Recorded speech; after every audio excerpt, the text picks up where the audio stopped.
Good evening, folks. How you doing? It's Middle-Aged Gamer Guy, also known as Mag. Welcome to another Tuesday night gaming chat where we talk about the latest gaming news and reviews from the last 7 days or so. How is everyone? We are streaming live to Twitch and YouTube.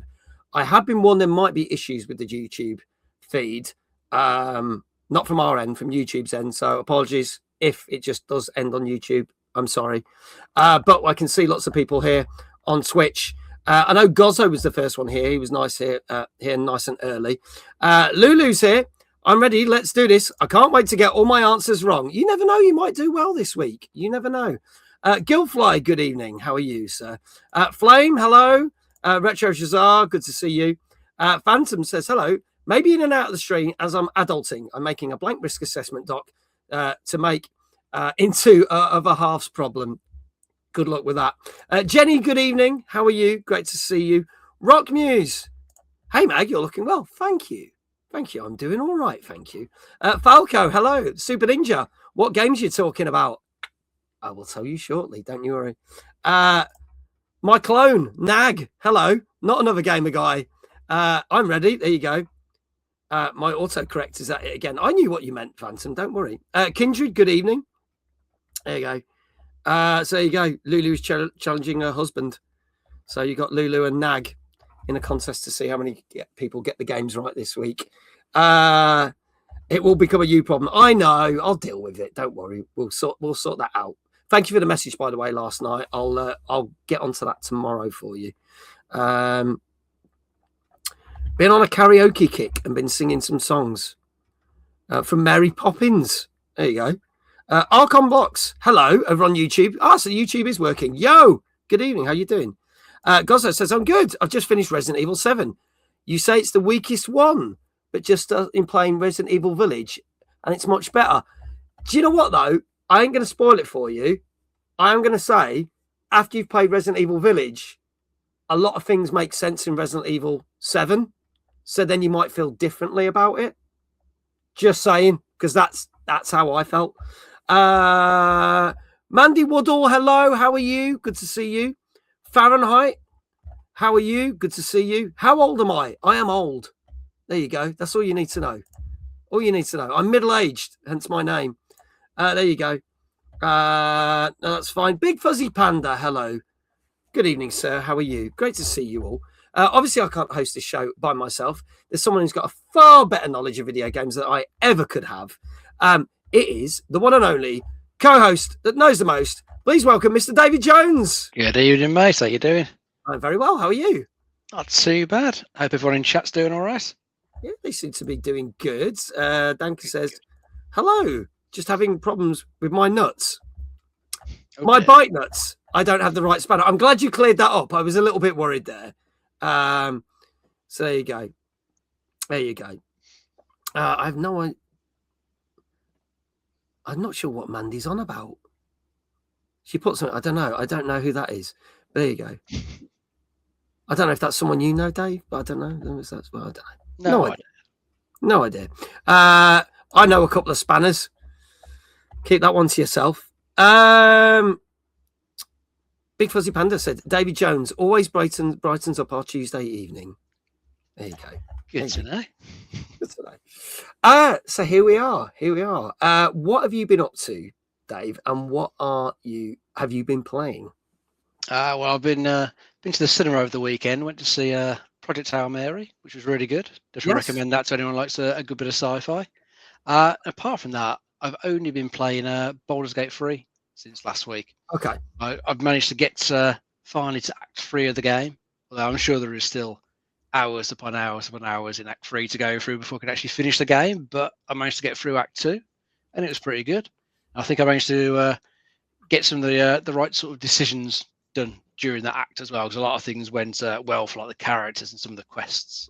Things were turning out good for the area that I was in, and I was trying to change my play style up a little bit. Because I don't know about you or something who's in chat, but when I'm playing these sort of RPGs, you pick up all these like cool things. I always kind of just hoard them and never use them. I'm saving them for that rainy day that never actually comes around. And so I thought I'm actually just going to start using some of this stuff. So I spent about a good like hour or so just like going through everything I actually had hoarded with my main character and like passing it out between everyone else in the party, and actually trying to use some of the things, like the special arrows. They've got like special, it's like say fire or ice area effects, and some of the spells I had that did the same thing. Just things I could use to help make some of the fights a bit easier. Because towards the end of Act 2, it was your party of 4 against multiple enemies, like 10 or more of them at a time, and it can get a bit tricky. I had to reload a few times and retry them, but changing some tactics a bit did work, especially using some of the spells did a big area of effects, like to poison loads of people. The health there, and then I managed to get through it all. So it was good. And after like 100 hours of playing the damn thing so far, I was still learning new things to do in it. Yeah, it is good, and I will finish it at some point. We'll have to share we'll have to share your experiences with our guest next week, because next week we've got the wonderful Professor Stork on, and obviously she is a massive Baldur's Gate streamer. So you could probably she's played the game through like 4 or 5 times, so you could probably share stories all evening. It's gonna be good. So many different things you can do in that game. It's ridiculous. Yeah. Let's see who else we got. Big Fuzzy Yak. Hello, Big Fuzzy Yak. Great to see you. Chloe, welcome on in. Hello to both of you. I finished another game that I wanted to finish, which was Planet of Lana 2. Oh, nice. I do need to get back to that. I've played a little bit on it. I won't spoil anything. I thoroughly enjoyed it.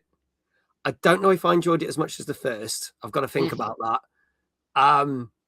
And it does something right at the end that kind of has very much divided people, apparently. Okay. I'm kind of like on the liked what it did, but I won't spoil it for anyone. But we'll see if it ends up in my top games of the year, but we'll see. Just don't make a typo for Lana. We'll try not to. Hello, Emily. How you doing? Good evening, popping in. Hope you're well. Looking forward to seeing you on Saturday at OLL in Norwich. Get your tickets now. I'm giving away 2 tickets, by the way. If you've not seen my social media posts, come and join us at Norwich. I will be on stage with the wonderful Dominic Diamond, as well as doing something else on stage on the Saturday daytime. So come and see us. Well, Intensely, the first show in Humble Bundles. Oh, it's in there. There we go. Shall we bring our guest in? I think we should, mate. Okay, so this evening we have a gentleman who has basically came up with a new concept. Now, some of you might look at it and go, "Oh yeah, well we've kind of seen games in this sort of ilk, in this genre," but this is going to do something very different. It has absolutely smashed its crowdfunding in the last couple of weeks. I looked at the crowdfunding page and absolutely smashed it. Soon to have announcements when it comes to Steam, but we are very privileged to have the person that's behind this game. Please welcome Mr. Peter Butler. Good evening. Hello everyone. How you doing? Great to see you guys. Great to have you here. Yeah, great to be here. So I've seen some of your streams; they look really fun. So bless you. I really appreciate it, because I know you said you watched a couple of streams and then reached out, and it was it on LinkedIn of all things? I'm terrible on LinkedIn. I think it was. I'm Hey, reviews. Yeah, I think it was. I'm so busy at the moment in the thick of it with the game and setting up a company and everything. So I'm on LinkedIn, I'm on YouTube, I'm all over the place. So I can't remember, to be honest, but I think it was. Yeah, it was strange because obviously I'd have thought it'd be on social media, but there you go. LinkedIn is social media. So yeah, I'm glad you reached out, because I'll be honest, I'm terrible at LinkedIn. I look at it once every 3 months. So your timing when you sent the message was perfect when you sent it. Brilliant. So there you go. Now let's. I'm just going to properly introduce you as I bring this up. So let's show this. There you go. So you are responsible for this brand new game that's going to be winging its way to us, called the Raccoin, which is a live action survival horror. So obviously we get a lot of survival horror games and we get a lot of FMV games, but tell us what makes this. And when I saw the footage, I was like, this is really, really cool. Tell us what sets this apart and why this is so special, please, Peter. Yeah. So first of all, I think I'm glitching out a bit, but hopefully you won't lose me. I think it's. Yeah, I think you're right. Your camera's a bit. I've got it's a camera from like, I don't know, 2013 or something. So that's why, probably. So hopefully I'll still be there, but the audio should be fine. Yeah. So what it is, so a lot of people, when they see it, first of all, they're like, oh, it's like Bandersnatch on Netflix. Yes. Which is, I can sort of see why, because obviously you've got like kind of like you choose your own adventure with Bandersnatch. You've got like an end bit of like, you can go this way, you can go that way. But with this, there's this new technology come out called Gaussian splatting, which basically allows you to scan locations and they will look exactly like you filmed them. So when I first saw this, it's about 2 years old, 2.5 years old now, this technology, but it started to become more mainstream about a year ago. And I saw some of the sort of demos, and it was used mainly for architecture and things like that. So I come from the games industry because I worked in the games industry for like sort of 12 years, but I've also in the film industry, so I've done visual effects and things like that. I was sort of on both sides of it. So when I saw this technology, I was just like, wow, it's like you can combine now films with games. You could actually, in theory, you could have a point where you could literally just step into the set and you wouldn't know the difference. It would look like exactly like the same. Whereas obviously when you get a game of a film, it's had to be remodeled. They might have scans of stuff, but they've still got to then try and texture it and make it look the same. It's never going to look exactly the same. Whereas with this technology, what you can do is you can make your film, but while you're filming it, you can be scanning it and creating these like environments that will look exactly like the film, right down to things like, for example, if you're outside like the leaves. So when you see like in a woodland, you'll see some leaves and a trunk or a tree or whatever, it will look exactly the same in the game. There's not going to be no difference. So my idea was suddenly like, well, what if you could have it so that you transport the person from a sort of first person view of the character at a certain point and transition into the game, giving them the option to then step into the game or the film and play it as a game. And like, unlike what Borderdash, I think Borderdash, what's it called? Bandersnatch. Unlike that, where you've got like these options at the end, which you could actually do. I was like, well, what if it was like almost like a sandpit kind of game where you could have options that you could just explore and solve puzzles within that environment, but also the end result ties back to the film. So you'd have these sections within a film where, for example, in the demo that you're going to show, there's a point where she has to escape this demon. So she goes and hides behind a sofa, and then it's up to you if you carry on watching what she does as the character, or if you step into it as a game. And if you step into the game, you have to basically do what she would have done in the film, which is, in this scenario, get a key to get out. But whereas she just grabs the key and gets out before this demon gets her, in the game, we've added more elements into it. So you've got puzzle elements, hiding elements, and things like that. So it extends the whole idea of it was like, well, you can extend the film now. So rather than a 90-minute film, you could make this into a 10-hour playthrough as well. Okay. So you've got your film. So you could watch it as a film. There's nothing stopping you as watching it as a film. And I think that's how I see it, is what most people do, watch the film. And then I will say it's like a bit like Blu-ray. You've got all the extras on the Blu-ray. So imagine the film, like think of a doll's house. The front of a doll's house, the facade is the film, but you can open up that, and then inside you've got all these other compartments inside. So you've got the game inside of it. You've got then behind the scenes side of it. So like if you ever watched a film and you suddenly see bits in the film, you're like, what was that there in that scene in the background? I'd love to know what it was. Well, now you can step in, you can walk up to these things. Maybe you could even have cast and crew that you could go up to and talk to in a 3D version of them. Oh, wow. You can also have, like, another example I'll give is like, imagine Bilbo Baggins in his Hobbit home. You could open up drawers and find other adventures he's been on, find out backstories of these characters. So you can, as a screenwriter as well, which I've done, I've written a lot of films, it's like you really want to explore these characters more, but you've only got 90 minutes to 2 hours to fit that into one film. Whereas now you can add in all these elements about the story of these characters that people can then explore afterwards. And of course, it's downloadable content. So in the future, on streaming services, which is what I'm working on at the moment, you'll be able to have these interactive films where you can watch them as a film, but you've just got all of this other content that you don't get with streaming services, which you would have got with the DVDs and Blu-rays, all into this one sort of like film contained with the same aesthetics and the look. And it's expandable, like I say, you can keep adding to it. So that was a really long-winded way of no. It's about, but that's kind of the bigger picture of it. Yeah, because Jenny said there are so many sci-fi films I'd love to step into.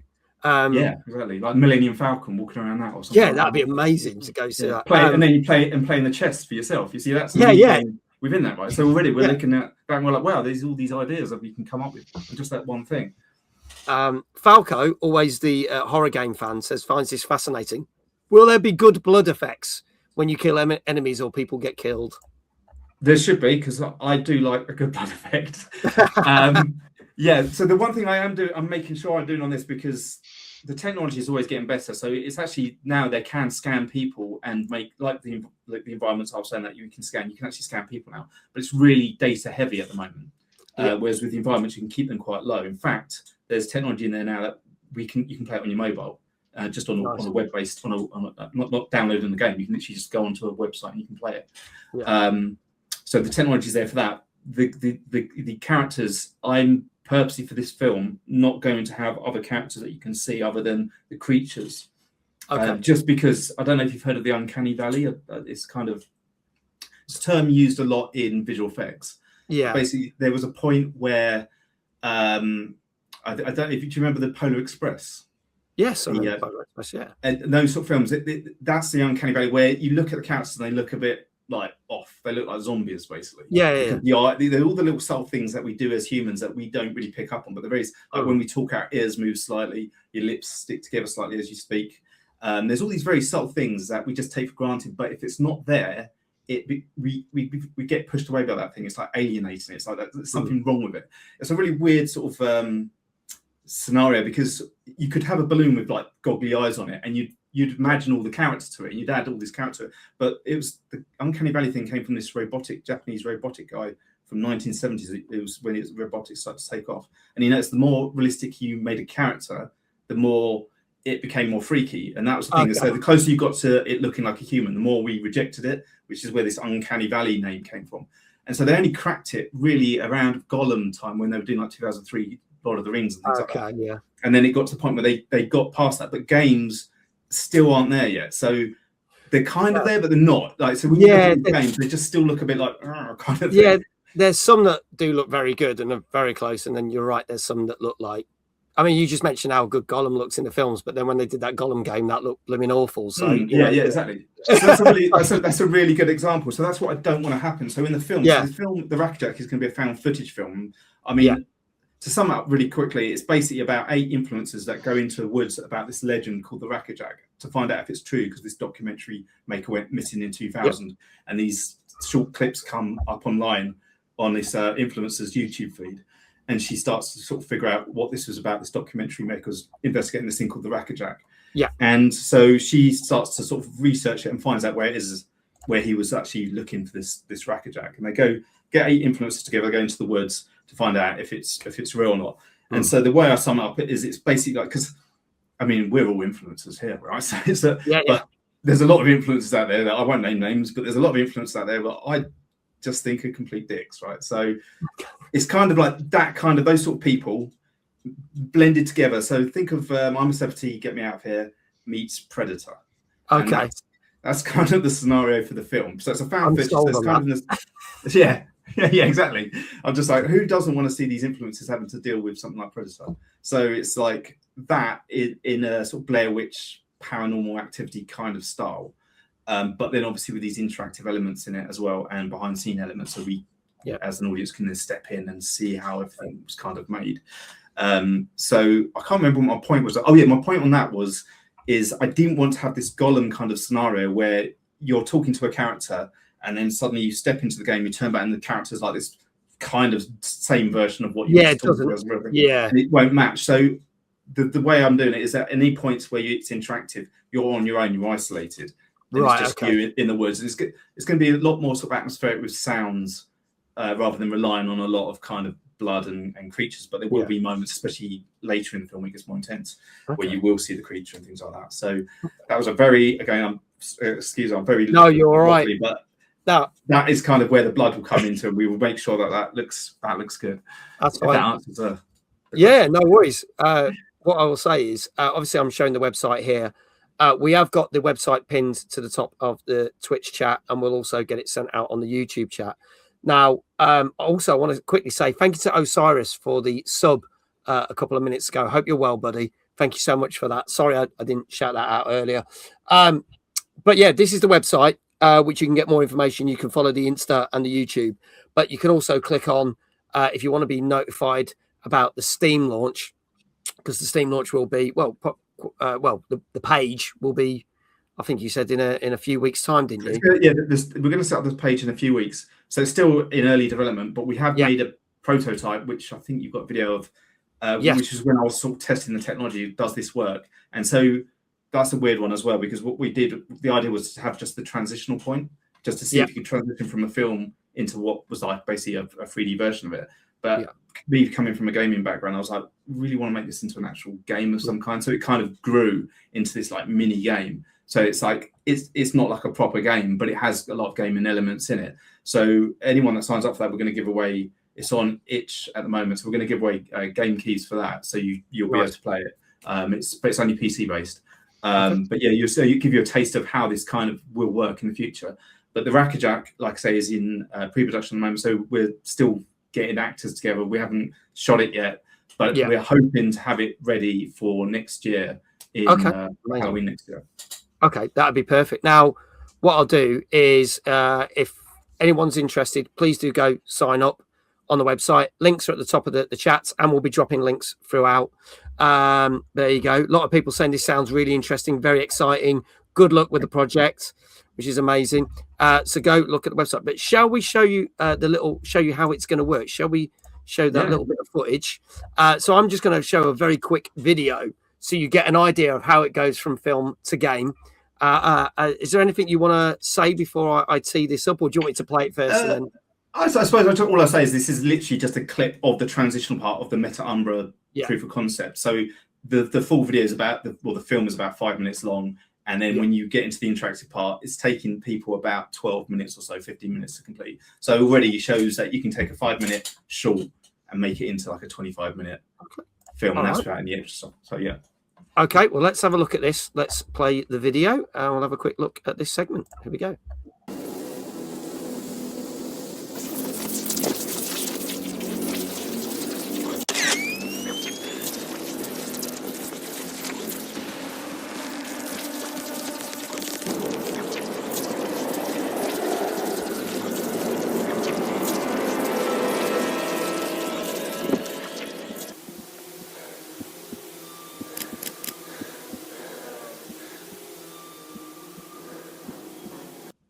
There you go. So there's a little segment, so you can see how it is pretty fluid. I'll say it goes from that one bit straight in playing. Yeah, it froze up on mine. I don't know if it was just my end, but it froze up before it played. So I don't know if everyone got that. Oh, as well. Did everyone see that? Let me know. It was okay from my point of view. Yeah. Okay, probably just mine. Yeah, fingers crossed if everyone saw that. Danka says, wow. So I think he likes the look of it. So fingers crossed. Everyone's... Thanks, Danka. If not, I will play it again in a little bit. But let me know, chat. Make sure that works. But it worked from my end, and Dave saw it. So fingers crossed. Yeah, it works all right. There you go. Thank you, Osiris. Okay, great. Appreciate that. There you go. Yeah, that's cool. And then at the end of that, once you've done your mission of getting the key and you go to the door, it then transitions seamlessly back into the film. Yeah. So that's the idea. You can have these like sandbox kind of areas within the film, and it will carry on in the film as well. There you go. Falco said, this is good. It's like an upscale of playing Resident Evil Requiem as Ashley Ashcroft, but you're actually... There you go. People saying words. I'm really excited for this. This looks amazing, says Lulu. Is this done similarly to At Dead of Night? I'm going to look really ignorant now because I don't know what that is. Yeah, I don't know what that is. At Dead of Night. Oh, actually, I have seen this. This was actually quite clever what he did, because when I saw it, I was like, is that using the same? So that he filmed, I'm trying to think what he did now. He basically filmed, it's all FMV. Yeah. So it's still limited. So it's almost like the Bandersnatch thing, the adventure thing, but you get like five different options rather than just and two. It kind of sort of semi-pauses, doesn't it? Because it's moving, but you get that time to decide, whereas this is constant. Yeah, this is like complete. This is a free. Whereas that has to go and decide what FMV it's going to play, depending on where you're looking. This is so, and then you're limited to almost like on rails of where you go. Yeah, this is you can go anywhere you want because it's all scanned in 3D. So if you want to go, really cool. point. Yeah. So you could probably run around the sofa a couple of times and give the monster a run for its money if you wanted to. I've done that a few times because we've been testing it. We made the demon really hard, and I was just ended up having to keep running around because I couldn't get away from it. That's another interesting thing is you're kind of limited. Whereas when you're making a game traditionally, you'd block it out and you then have to work out, well, we want to have it a bit of a longer run there, so let's extend the corridor and things like that. You can't do that because you've scanned it. What you've scanned, So you get what you get. But in a way, as they say with creativity, the more limited you are, the more creative you become. So that's actually, I think, is not a negative thing. I think I still see it as a really positive thing. Mm-hmm. Yeah, that'd be really cool. So, folks, if the mods could drop the links in the chat, please do go follow Peter's game on social media. Go click that link so you get notified when the Steam page goes live. And can't wait to find out more. And please do, Peter, keep us updated. And if we get the release for Halloween 2027, hopefully we'll get you back on the show and you can tell us. Oh, I'd love it. I'm looking forward to it. Yeah. Okay. Great. Folks, let's crack on with our main content of our show. Peter's going to be with us for the next hour and a half. We're going to keep dropping those links for you for the game. Everybody ready to start the show? Let's go for it. Yes. Let's go. So, ladies and gentlemen, this is our 260th show. Tonight, we're going to be discussing new games, Super Meat Boy 3D, Darwin's Paradox, and I Am Jesus Christ. That is not a parody. It is actually a proper game that's actually taking itself very serious. So everyone thought this is going to be a meme-based game. But no, it's a proper serious game. So we've got that plus the latest gaming news. We're going to talk about whether we are going to ever get a Last of Us Part 3. We're going to be also talking about more Crimson Desert news. And we'll be looking at the Xbox retail chart this week because we pick a different gaming chart every week, see what's doing well, see what's selling well, and we'll do there. There you go. Jesus game may be holy like. It probably will. We'll come to that in a bit. And Danka says, yay, we are covering it. Yes, we are. DJ Mike says, fun fact, I am Jesus Christ. Well, then you're obviously that star of the game. Thank you for confirming that, Mike. Great to have you here. I didn't know Christ resided in Canada. I wasn't sure about that. But good to know. It's good to know. Yeah, get these fun facts. It's fantastic. So let's start with our first game. This came out last Tuesday on PS5, PC, Xbox Series X and S, and Switch 2, and it's available on Game Pass. This is Super Meat Boy 3D. Let's have a look at the trailer for this, and then we'll have a discussion about the game. Here we go.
There you go. Super Meat Boy finally goes from 2D to 3D.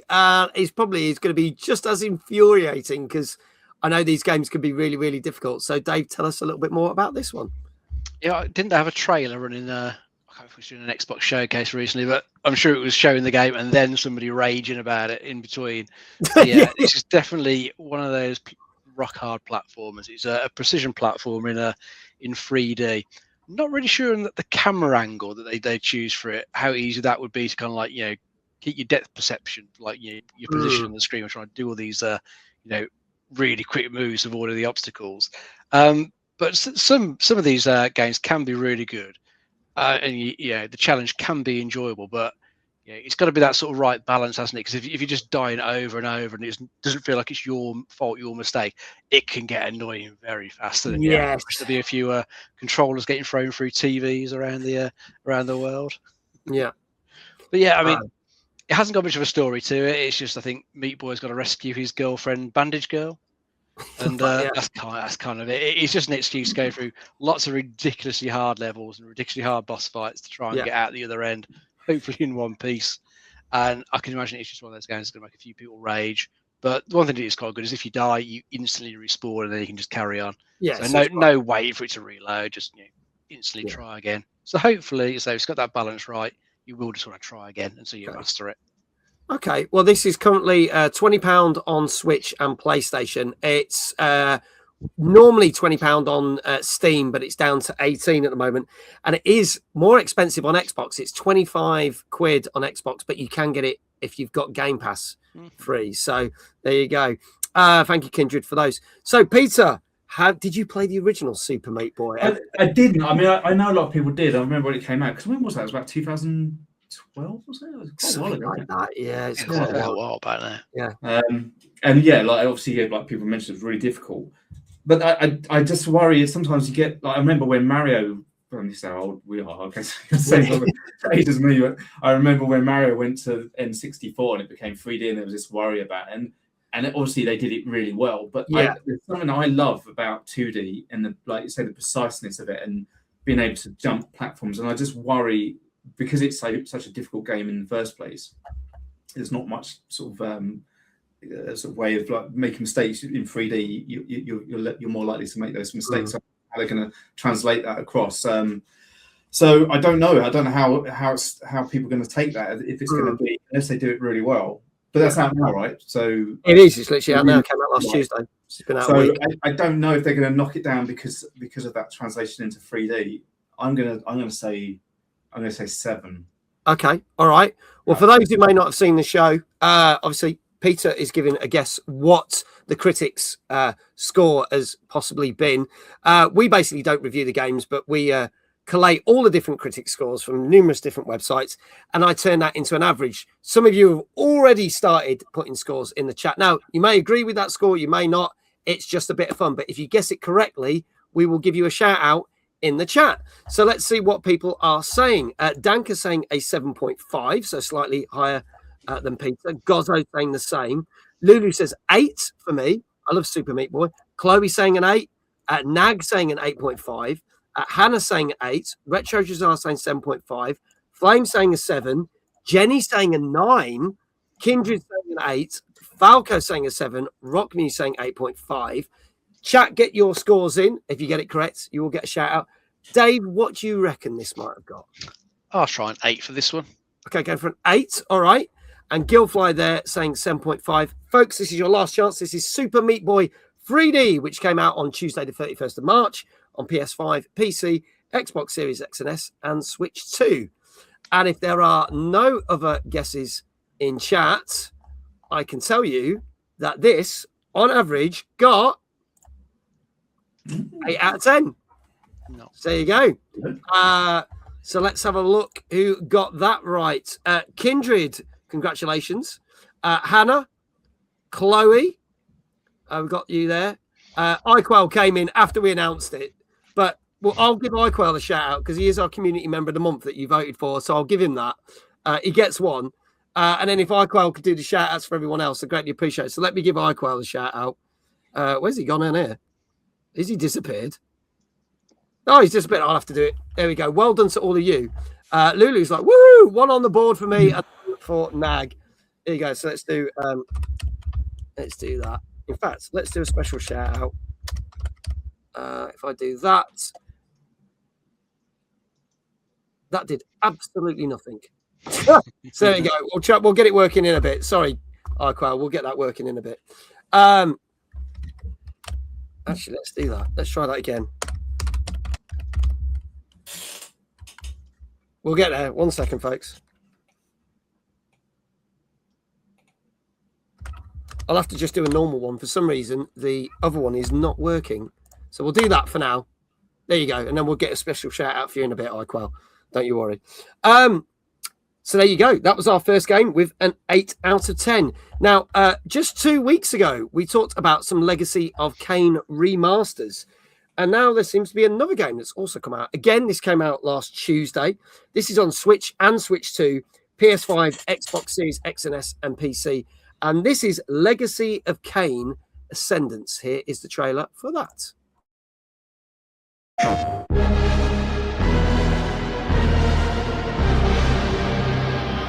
Cast him in.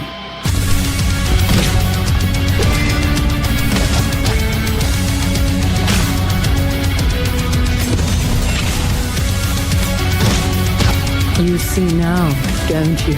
I don't want to kill you. Go on, I'm intrigued.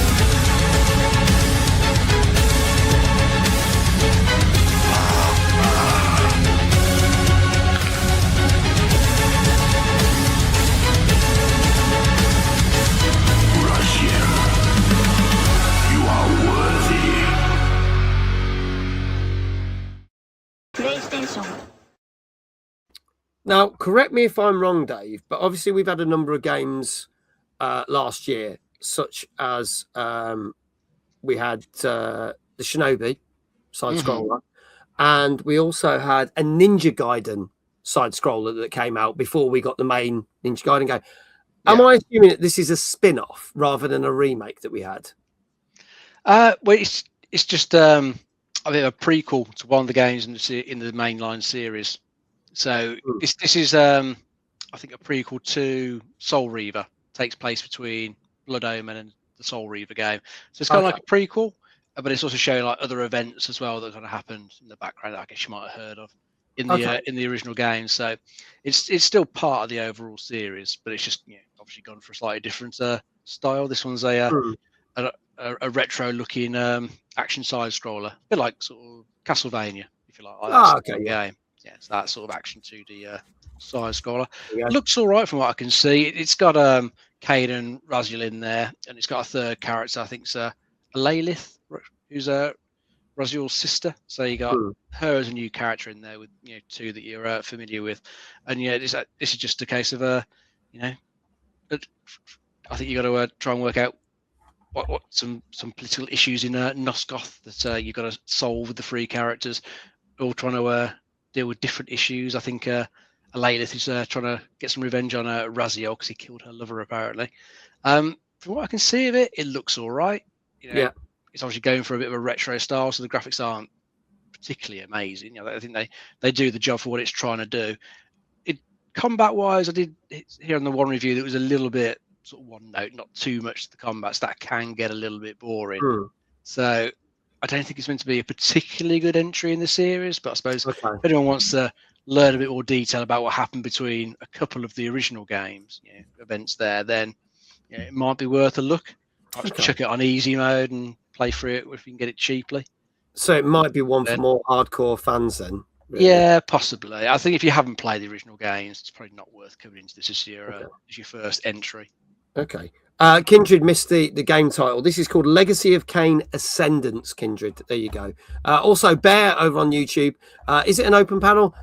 No, but you can guess the scores of games. And if you guess it correctly, we'll give you a shout out if you've got a YouTube channel. So feel free to join in and put your scores in the chat. Peter, your thoughts on this one? Yeah, it's funny actually that everyone mentioned Castlevania because I just thought I'd show my age again because I sort of, when I was in the games industry, I actually sort of missed out a load of gaming type stuff because it was almost like busman's holiday. So my sort of knowledge of games was between sort of like the early 90s to sort of like 98, and then nothing for ages. So I thought there's probably other loads of stuff that's come out, but Castlevania was the thing that popped in my head. So it looks like it's kind of a mash of loads of different things, isn't it? Because you've obviously got the style looks quite nice in terms of the 2D graphics, but then you've got some weird 3D graphic type stuff in there. Yeah. It's a bit dodgy. And then it's got some actual sort of artwork as well, which is quite nice. So I don't know. It looks like they're just relying on just mashing everything together. And like if you say like the battle stuff's a bit, I think I'm not thinking it's going to be great. So I'm going to. Should I give my what I think it should be? If you want, if you want to give you a score, what you think it might get. I mean, I could stick with the. I think 6.5. Okay, all right, 6.5 for this one. Yeah. Apparently, it's £16 on PlayStation and £16 on Steam at the moment. iQuell, I don't believe so. No, But I can always try and do it from the stream deck. So don't worry if you need to go and grab food. Don't worry. I don't know where everyone else is. They're all gone on holiday, obviously, being Easter holidays. So 6.5 from Peter. Let's see what the chat is saying.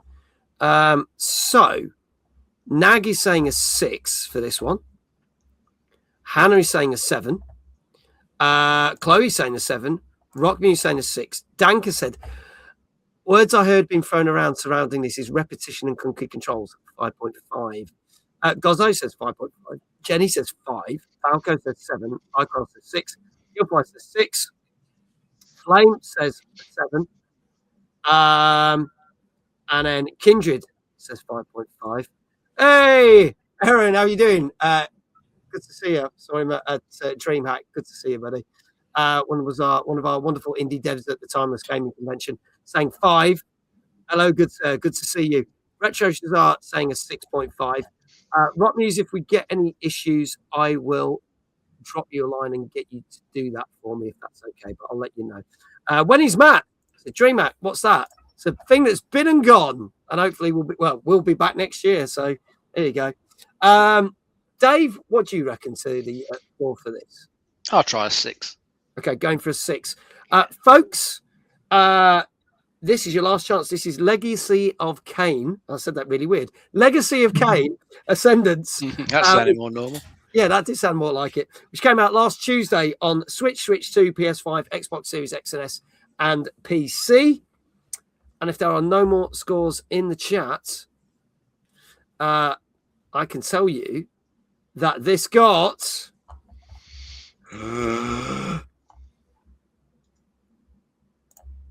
a 5.5. Yeah.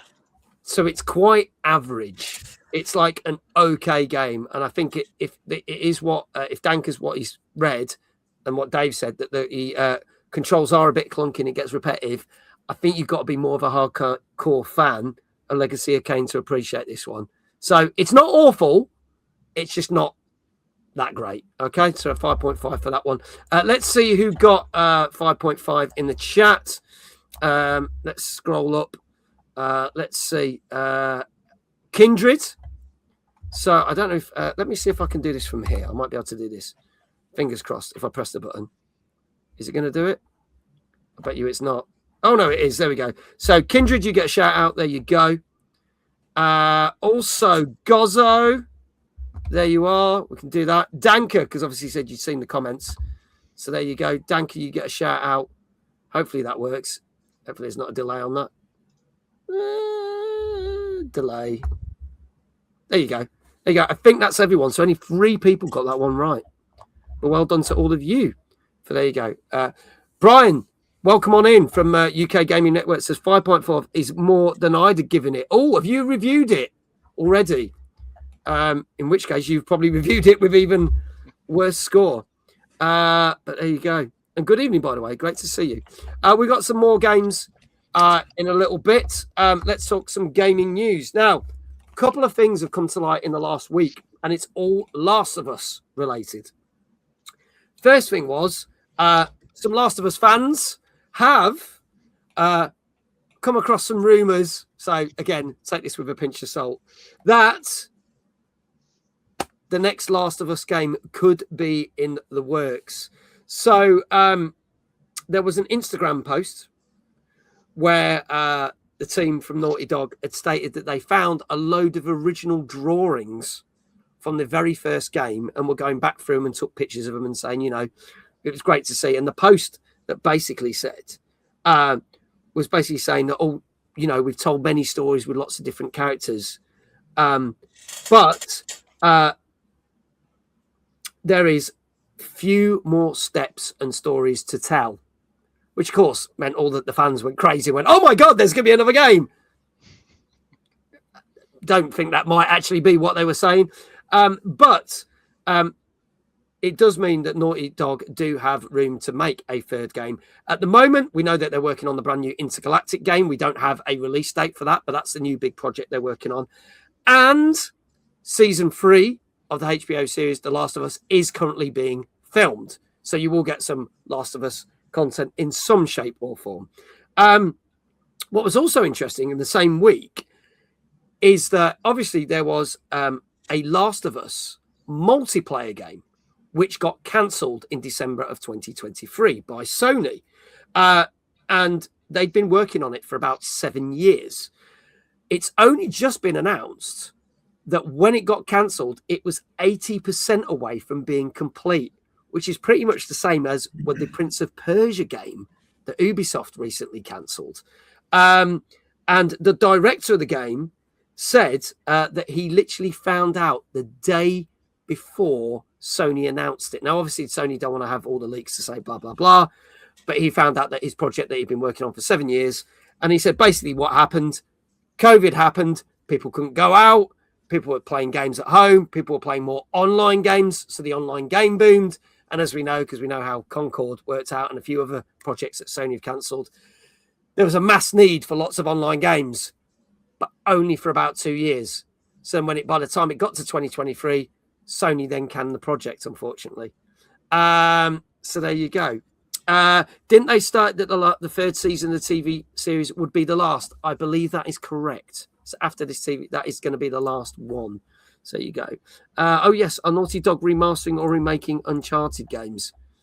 Well, Neil Druckmann has said he's been writing bits. Yes, he is not fully involved with the TV series though for this third series, like he was for the last two. So that'll be interesting. Thoughts on this? Do we think there needs to be a part 3? Because it did kind of tie things up quite nicely. Or do we think we're going to get another 2 remasters of the first 2 like we've had over the last couple of years? Well, I mean, I could always do a re-release for the PS6, couldn't they? Boost the graphics up there a little bit more. It's always a possibility. In 2029. As to whether there needs to be a third game, I mean, it's one of those problems, isn't it, with a really popular franchise. Yeah, we see it across like film and TV. There's no actual need to carry these things on, but they make that much money that it gets pushed out anyway, and then people come along and watch it. Oh, it's not as good as I remember, but it still makes a shitload of money, so it still carries on. I kind of hope that if they do a third game, they do just hopefully wait and come up with like a good reason to do it, a good story, whether it carries on with characters from the previous games or comes up with new characters. Because I mean, especially in The Last of Us, the whole world is fucked, isn't it? So there could be different places it could go in the world. Yes, see what's been happening like elsewhere. We've just been kept in like one area of America, really, haven't we? So might be interesting to see something else happening in there. If they do another one, might be an idea not to make it perhaps quite as long, because as much as I enjoy The Last of Us 2, it is quite a long game for what it is. I think the first one is much better paced. I think that's about like 12, 15-hour game, something like that. It's a much better pacing for that sort of thing. So I'd hope they sort of bear that in mind. But they all seem to want to make these games bigger and longer, have more stuff in them. So we shall see. But hopefully, if they do, it will be good, because I did like previous games. As for the multiplayer game, I think they sort of got to the point where I think this is when Bungie was sort of going around all the PlayStation studios looking at what live service stuff they were doing, because Sony just bought Bungie. Bungie had a good long run with the Destiny games, so they knew how to like do a live service, what it entailed, and I think when they explained to Naughty Dog what it would take to finish off The Last of Us multiplayer live service, what they'd have to do to keep that ticking over with all the new content, Naughty Dog just kind of thought, we can't really do that and then still make the single player games that we want to make. So I think that's ultimately what finished off The Last of Us multiplayer, which was a shame, because what we kind of heard about it said it could be interesting. It could have been good. I never actually played the original factions that came with the original game, but I've always heard good things about it. A lot of people loved it. If they could have done something good with it, it might have been worth playing. But problem with live service of these days, you've got to keep the content coming. You have. People just blast through it and want more. And the devs, no matter what they do, they simply cannot keep up with the demand for it. Okay. Brian said there's already been a part 3. It was the last 3 hours of part 2. AR89 said there is room for a part 3 in my view. Generally top tier games for me. I enjoyed both. I know some people didn't like the second one, but Peter, do you think there's room for a part 3? Do you think? It's a bit like Terminator 1 and 2, isn't it? It's like they need, or Alien and Aliens. It's like didn't need the third one. So I think what Dave said is true. It's like it's a big place, the world. So they should definitely. I don't think they should use the same characters, because I think, like you say, that's all been summed up well. So just go with new characters but the same style of gaming. Yeah, I think that would work. Evening Pocket Locket, good to see you. I've never played them, nor have I seen any of the TV show. I've only seen the first season of the TV show, and I loved it. But then I heard that the second season wasn't very good. But I'll watch it at some point. I watched the second season recently. Quite honestly, I didn't mind it. I thought I did quite a lot of stuff pretty well. There's a few little changes I thought were a bit iffy. But on the whole, I didn't mind it. I'd heard that it wasn't meant to be particularly good, but it wasn't as bad as I thought it was going to be. See, I might like it then. So yeah, I thought they did it's only about 7 episodes, mate. It's worth. I'd say it's worth a look. Yeah, there was a massive backlash about that, wasn't it? With the character, the girl. Yeah, I was like, with the casting of it, it's like, does it really matter? Like, yeah, I thought it was perfectly fine. I don't know. People just get uppity in it because if it's not exactly like exactly. People seem to complain about online for content, don't they? Yeah, they do. Yeah. Well, it got everyone talking about the show, so it could have been a plant going, oh, let's moan about. Yeah. Who knows? But anyway, if we do hear any more about any Last of Us content, we will let you know in future shows. Okay, the only thing I know about is that Pedro Pascal is in the TV show. The only thing you need to know is Pedro Pascal is in everything. So there you go. So that's all you need to know about anything to do with TV or film. Pedro Pascal. There you go. So let's move on to our third game tonight. This is a sequel. Also came out on Tuesday. This is on PS5, Xbox Series X and PC. And this is Grime 2. Let's have a look at this.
Dave, I say this now every week. A couple of years ago, we seemed to have a JRPG on every week.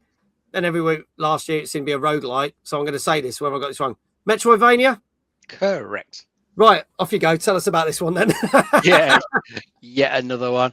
This one, I couldn't really find much in the way of a sort of story synopsis for this one. I think it's kind of one of those games where it kind of just tells its story through like the world building that it's doing. Environmental storytelling. I think characters give you bits of dialogue that help sort of form what the world is.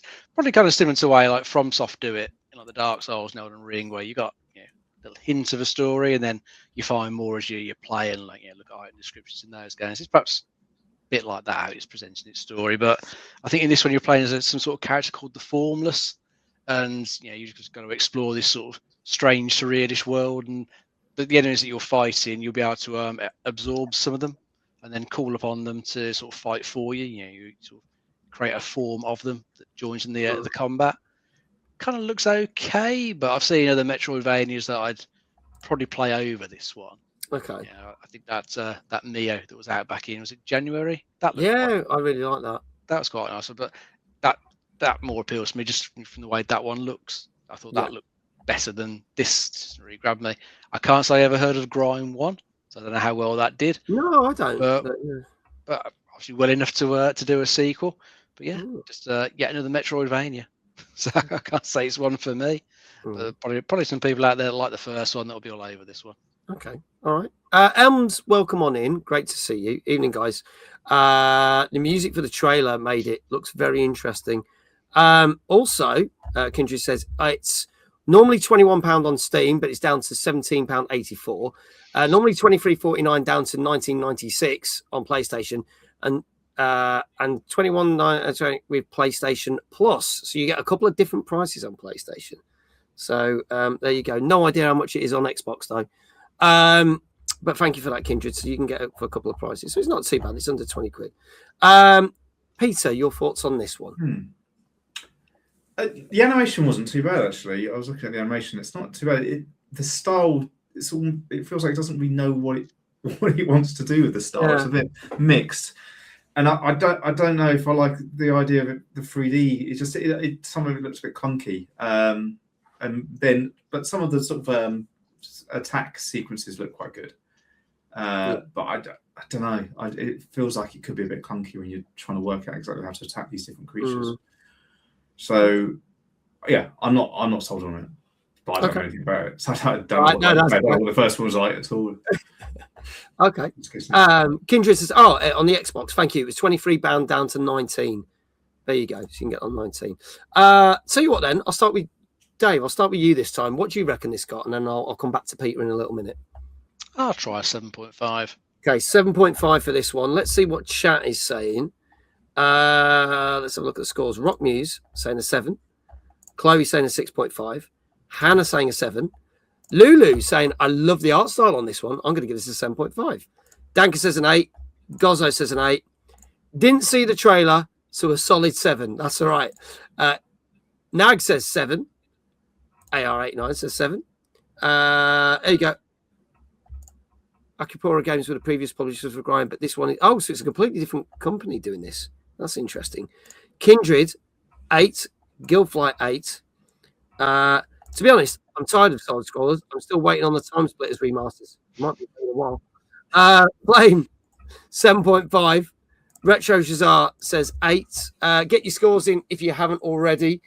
This is Grime 2, which came out last Tuesday on PS5, Xbox Series X and S, and PC. Peter, what do you reckon this got? I'm going to go with 7. Okay. Because I think it has the possibility to have some fun gameplay, but I don't. It doesn't look like it's pushing any boundaries. So okay. All right.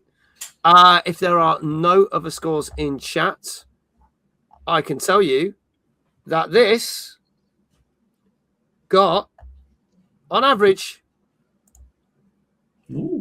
8 out of 10. So there you go. 8 out of 10 for this one. So Retro Shazar, you got it right. Let's see if I can do these shout outs.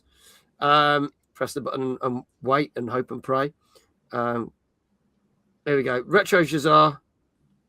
There you are. You get a shout out. Well done. Congratulations. Guildfly, you got it right as well. There you go. Kindred, well done.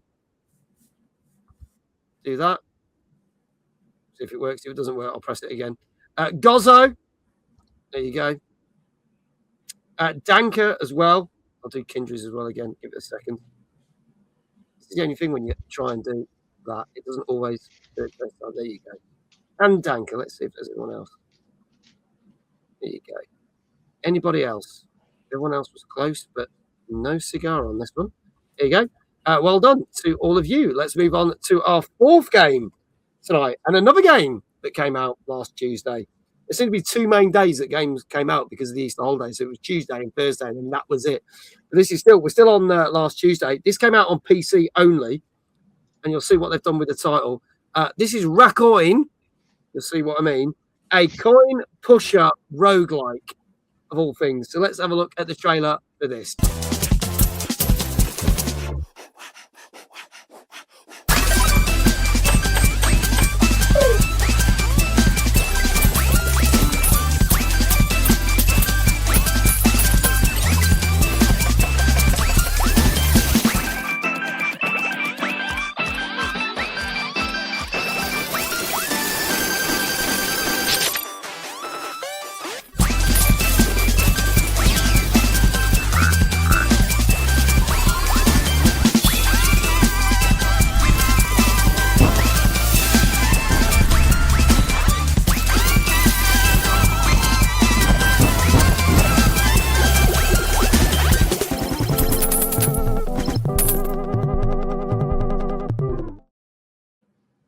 There you go. So as Danka just said, yes, this could be the 2026 version of Balatro.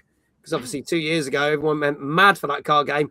And I remember we gave that a really high score on this show. And everyone in chat was like, what's this rubbish? Only to become one of probably the biggest games of that year. So don't knock it. Trust me. You never know how these games are going to pan out. So this could be another one like that. Dave, tell us a little bit more about Raccoin. Yeah, it certainly feels a bit like that because it's going for the old style coin pusher that you see in various like arcades all around the place. But yeah, it's fusing it with a bit of a sort of the roguelike influence. Yeah, so it's definitely got a Balatro feel to it.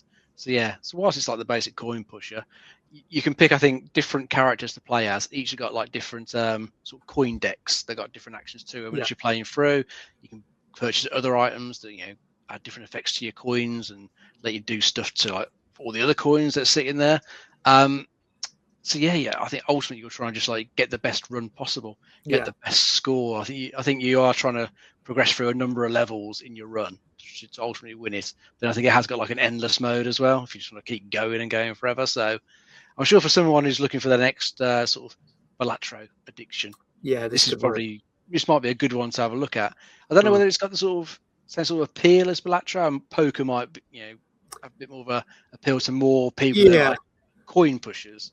I think it looks quite nice graphics wise. Whether it will get a little bit dull, the longer you play it, I don't know. But I think for anyone who did like Balatro, this is probably worth a look.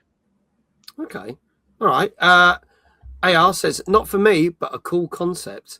Iquel, welcome back. Thank you for being back, mate. Peter, your thoughts on this one?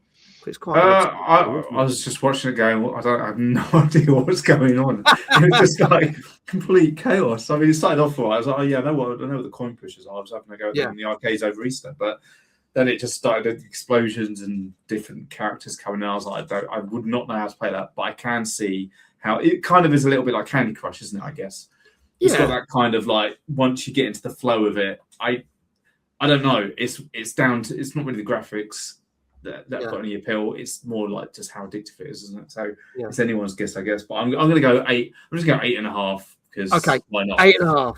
Right. Okay. All right. Danka said TikTok would ban you. Yeah, we wouldn't be able to play this on TikTok because it would be classed as gambling, even it's not. Oh, for those who were watching last night, we were playing some Jackbox, and I said the word dare, and I got banned on TikTok. It got appealed. They realised that I'd only said the word dare. We weren't gambling. It was the name of the game. So they actually apologised, and I was unbanned within 30 minutes. So that's good. That makes a nice change. But there you go. My current 2026 addiction is Foundation Galactic Frontier. Thank you for that, Mike. You're welcome. It was one of our previous sponsors. So I'm glad you're still playing that. So thank you. So let's have a look. Get your scores in for this one. What are people saying? So Peter said 8.5. Dank is saying 8.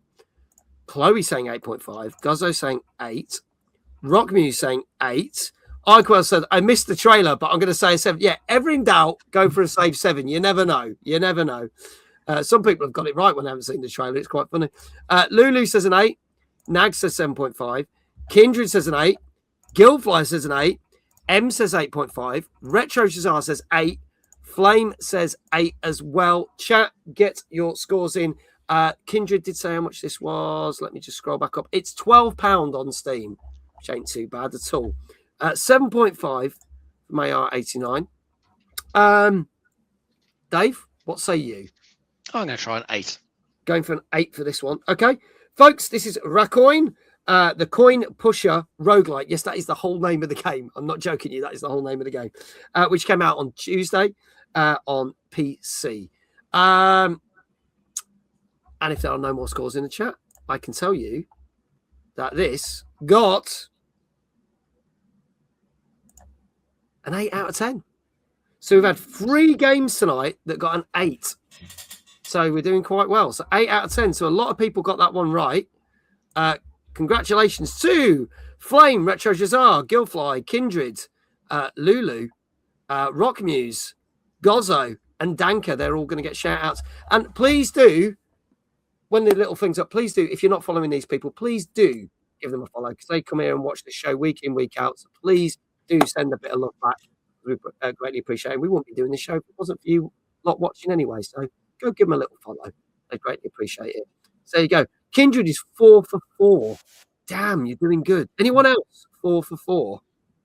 I'm 4 for 4, but not getting it right. Yeah, so that's a win. I think that deserves a shout out. Yeah. Can we have a shout out for our guest, please? Our guest is 4 for 4. There you go. We'll do that. We'll shout out and put the link for the game shortly. I know iQuell's back on the case now, so there you go. 0-0. That's something to celebrate now. We'll have to see if you can get all of them wrong, and then we'll give you like all the shout outs. We'll just spam the chat completely for you. Let's move on to our second news story, which is an interesting one. Shift Up, you may know them as the people that made Stellar Blade, which was a massive success. Sold 6 million copies on PlayStation and PC when it came out just over 2 years ago. Can you believe it was 2 years ago that came out? Now, what's interesting is, hopefully I'll get his name right, Shimki Mikani, who is one of the original devs behind the original Resident Evil games. He launched his new studio in 2022 after he left Tango Gameworks. Now, his timing for Tango Gameworks was probably a bit of a good thing because, as we know, Tango Gameworks were responsible for making the wonderful Hi-Fi Rush, but then Xbox dropped the studio. They have been since picked up by, who is it? Crafton, that do PUBG and numerous other games. So they have now taken on that studio, and that studio was saved. But he had already exited and basically started his own studio. No game has officially been launched or announced, but he has said that they are working on a huge project, and therefore Shift Up have now signed them and take them on board, which shows that obviously with the fact that Stellar Blade doing so well, and I think is it Infinite Nikki they also did, I believe, which was their first game. Yeah, I think so. I think so. That's done so well that they can actually invest in studios. So is this going to be, what my question is, obviously we've seen a bit of a downfall with lots of big companies like Sony and Microsoft buying up all these studios and then not doing much with them and then shutting them down and letting go. Do we think we're going to see a shift where, and forgive the pun because it was Shift Up that has acquired them, but do we think we're going to see other game studios that will then acquire other game studios? And do we think that they will be able to nurture them better than a larger company such as Microsoft or Sony? I'd like to hear people's thoughts in chat, and I'll ask Dave first and then Peter whether this is something that could actually happen. Yeah, well, you've seen it with other companies, not necessarily buying up other game studios, but perhaps helping out in a more a publishing role, like Inner Sloth, who'd made an absolute fortune with their game. They made Outer Sloth to do the publishing. So they're publishing various. I'm sure there's someone else has done it as well.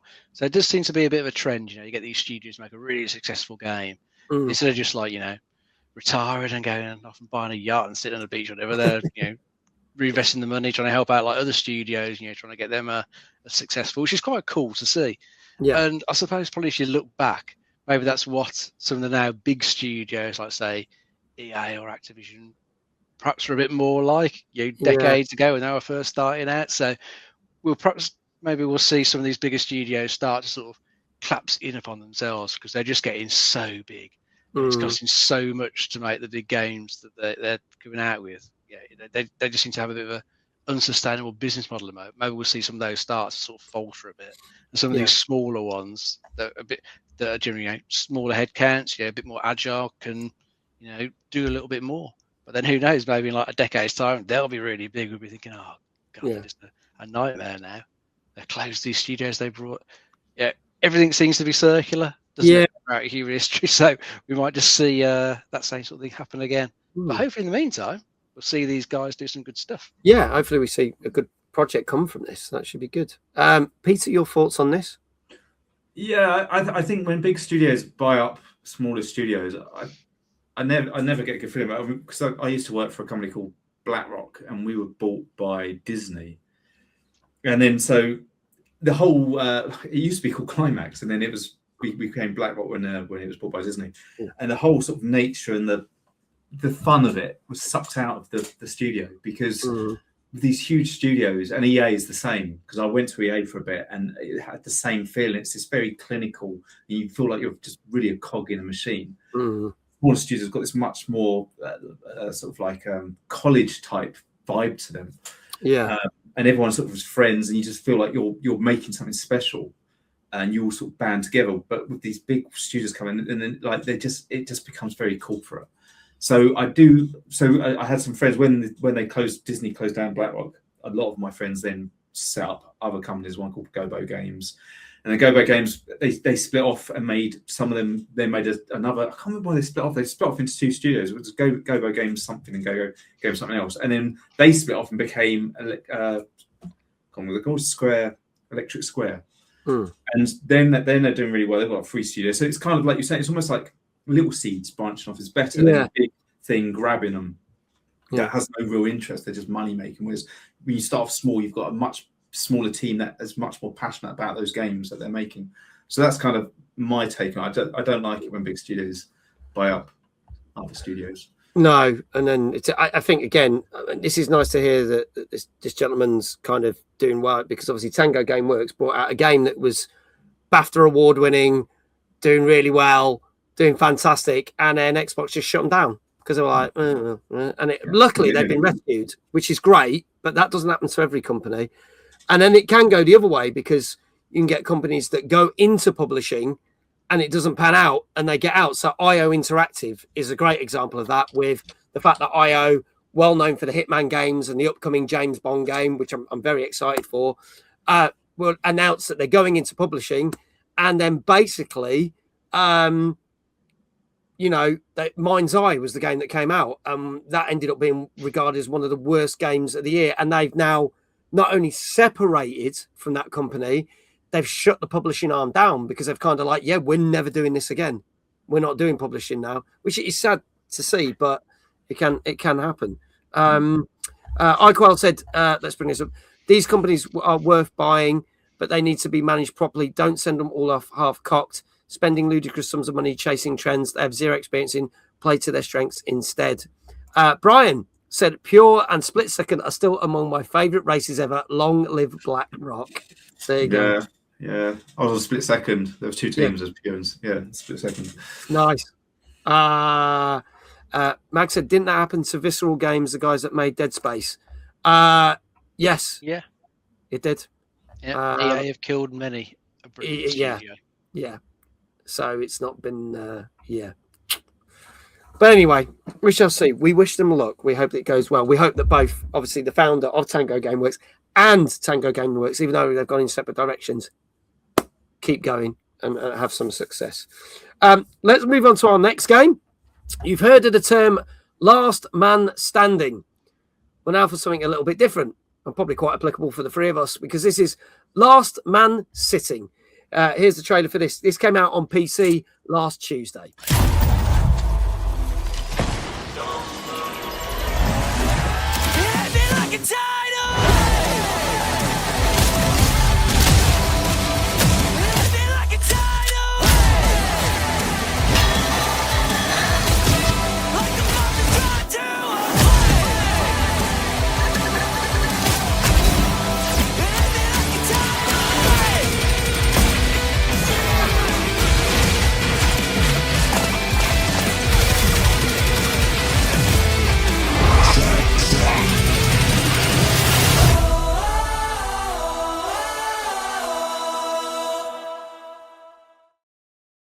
Yes, Tony Hawk meets office chairs. Indeed, this will be fun with friends.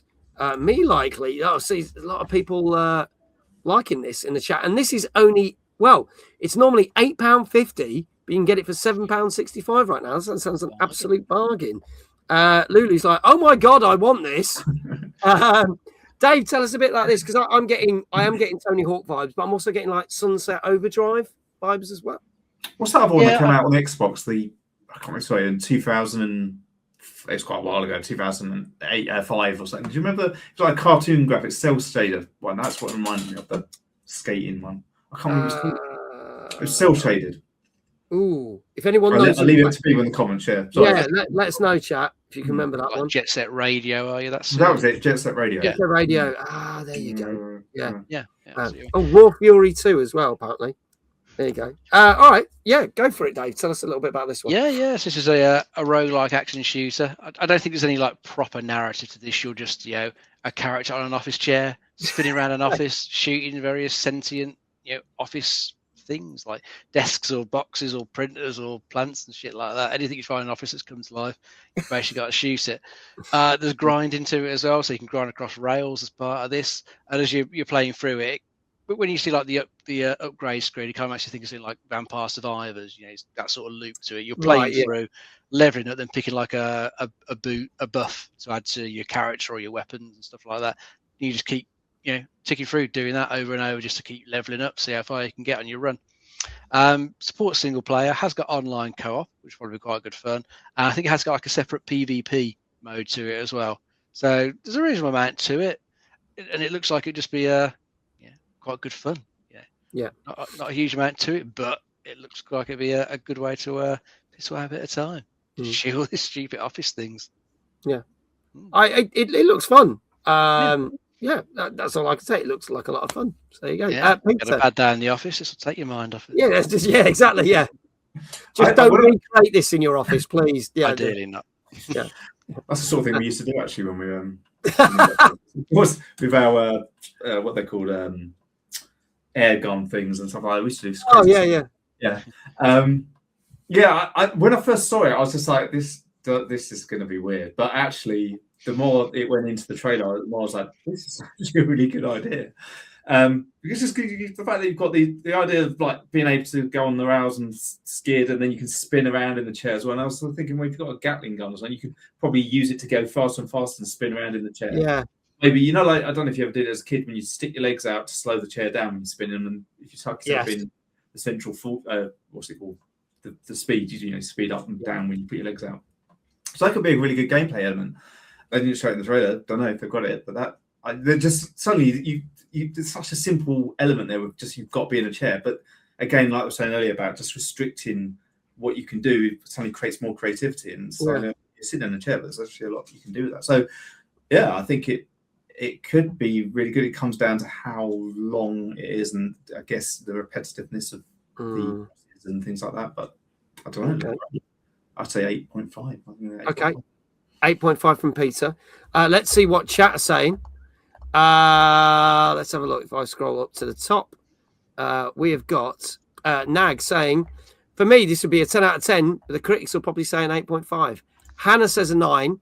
Chloe says a 9. Danka says a 7. Lulu says 8.5. I need this right now. Oh, my God. 7 says... Gozzo going for the old. I didn't see the trailer. Go for a 7. Always the safe bet. Well done. Rock Muse says an 8. Kindred says a 7. Gilfly says 6.5. Flame 8. AR89 says 9. Retro Jazar says 9. Brian says going for a 7. Okay. Dave, what say you on this one? I'm going to try an 8. Okay, going for an 8. Folks, this is Last Man Sitting, which came out on Tuesday and is on PC. If there are no more scores in chat, I can tell you that this got a 7 out of 10. So a safe 7. So it's decent. It's decent. So if you like the look of it, go check it out. A couple of people are like, oh, I wish it scored higher. There you go. Kindred is now 5 for 5. Brian, congratulations, you got it right, which is UKG and Zoidberg. Kindred on a winning streak here. I'll tell you what, this might have been the best you've ever done, Kindred. So Gozzo didn't see the trailer and got it right. Well done, Gozzo. Right. Danka also got it right. So those are the people that get the shout outs there. Only a 7. How rude. There you go. But there you go. But yeah, give it a shout. And it's not that expensive. Kindred No UK is luckier. Sam. There you go. And yes, Peter also continuing his streak. So we give him another shout out. So check out Raccoin. There you go. There is the link. Click on that link. Go follow all the socials and put yourself on the list to be told when the Steam page goes live so that you can be on the wish list for his brand new game. Our next game is a game that I will be playing on Thursday over on Twitch and TikTok. This is out on PS5, Xbox Series X and S, Switch 2 and PC. And I know Dave has played the demo of this a couple of weeks ago. So you can play a demo if you want to try before you buy. And this is Darwin's Paradox. Let's have a look at this.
So there you go. If you want to see more of this, then I'll be playing this on Thursday at 8:30. And it is £20 across all platforms, which sounds pretty decent.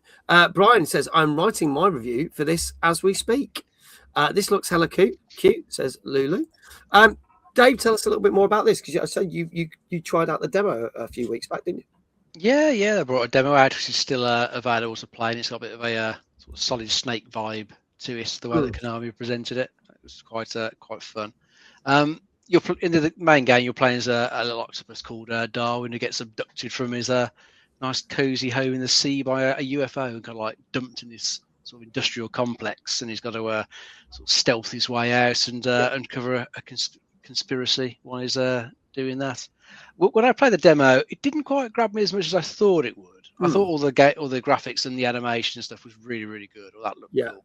Gameplay wise, it just didn't really grab me as much like other side scrollers. I found it a little bit annoying in places, a little bit sort of trial and error. It didn't quite grab out. So I don't know whether the main game's improved on that, but the demo, I say, just didn't grab me as much as some other games. So it's not what I'd be rushing out to get. I might pick it up later on when it goes down in price and see what it's like then. But I like the sort of graphics animation, the sort of cartoony style to it.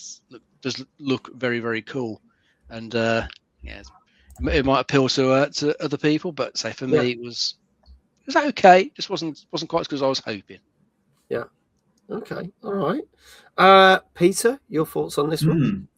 Yeah, I mean the animation and the style is top notch. I mean, obviously it's Konami, so that's why. But I just saw AR89 saying that gives Unravel vibes. It kind of is similar to that. I guess it's all the tentacles and things like that. Yeah. Yeah, I mean, I think it looks great, but like Dave said, maybe the gameplay sometimes it just doesn't hold up to what the actual visuals are. Yeah. So I want to play it. It look and just the different sort of ideas of what an octopus could do, and the whole changing the colours, it can disguise himself and things like that. Yeah, I think it's great. I think an 8 if the gameplay isn't quite there, it just has to get quite a high score just because it looks very good and the animation. Okay. All right, Peter going for an 8 out of 10. Let's see what chat is saying. Chloe, 8 out of 10. Rock Muse, 8.5. Nag, 8.5. Lulu, 8. Brian says, not the score I'm going to give it, but I'm going to guess a 7. Danker, a 7. Gozzo says, didn't see the trailer. 7 is the second trailer he's missed. AR89, 8. Osiris, 8.5. Who doesn't like tentacles, says Osiris. Indeed.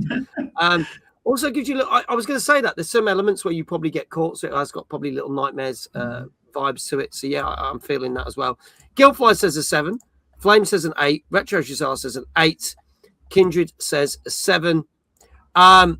Chat, get your scores in. iQuail saying a 7.5 there. Dave, what say you? I'm going to go to 7.5. 7.5 for this one. Okay, folks, this is Darwin's Paradox, which came out last Thursday. on PS5, Xbox Series X and S, Switch 2 and PC, and it's 20 quid. If there are no more guesses in the chat, I can tell you that this, Hannah says 7.5, she should snuck that in there. I can tell you that this got a 7 out of 10. So still good, not as good as some of you are hoping. I'll give my opinions on it on Thursday when I play it. So if you want to check it out, come and watch on Thursday's stream over on TikTok and Twitch. But congratulations to the following people. Kindred, you got it. Gozzo got it, and he didn't see the trailer. I'd tell you what, this might be your new thing, Gozzo. Just don't watch any of the trailers, and you'll get even more right. Danka, well done. Brian, UKGN Zoidberg, well done. I think that's everyone that said 7. If I've missed anyone, I apologise. Well done. I think that's everyone. So there you go. But today is Thursday. No, it's not. Because otherwise we wouldn't be doing Tuesday night gaming chat. Live on YouTube and Twitch. Thank you, Cyrus, for making me do that plug. There you go. Oh, now that's interesting. Brian says my review is either going to be a 5 or a 6. Oh, so you weren't as keen on it. Why is that? I'd like to know. Please do tell. Is it the same sort of things that Dave found with the demo? There's a bit of hang-ups that are frustrating, and it's trial and error. I'd like to know. Let us know. While we're waiting on that, we're going to talk some more gaming news. And a game that we've talked about on the show literally for the last 3 weeks is Crimson Desert. Crimson Desert, when we spoke about on the show 2 weeks ago, got a 7 out of 10 and got very sort of mixed reviews. And the shares dropped for Pearl Abyss, who make the game. And people are like saying, this was supposed to be like a really big game. Is it not going to do as well? And then in the space of the week, they listened to all the feedback from the people and patched the game massively. And literally, you couldn't say the T word on TikTok.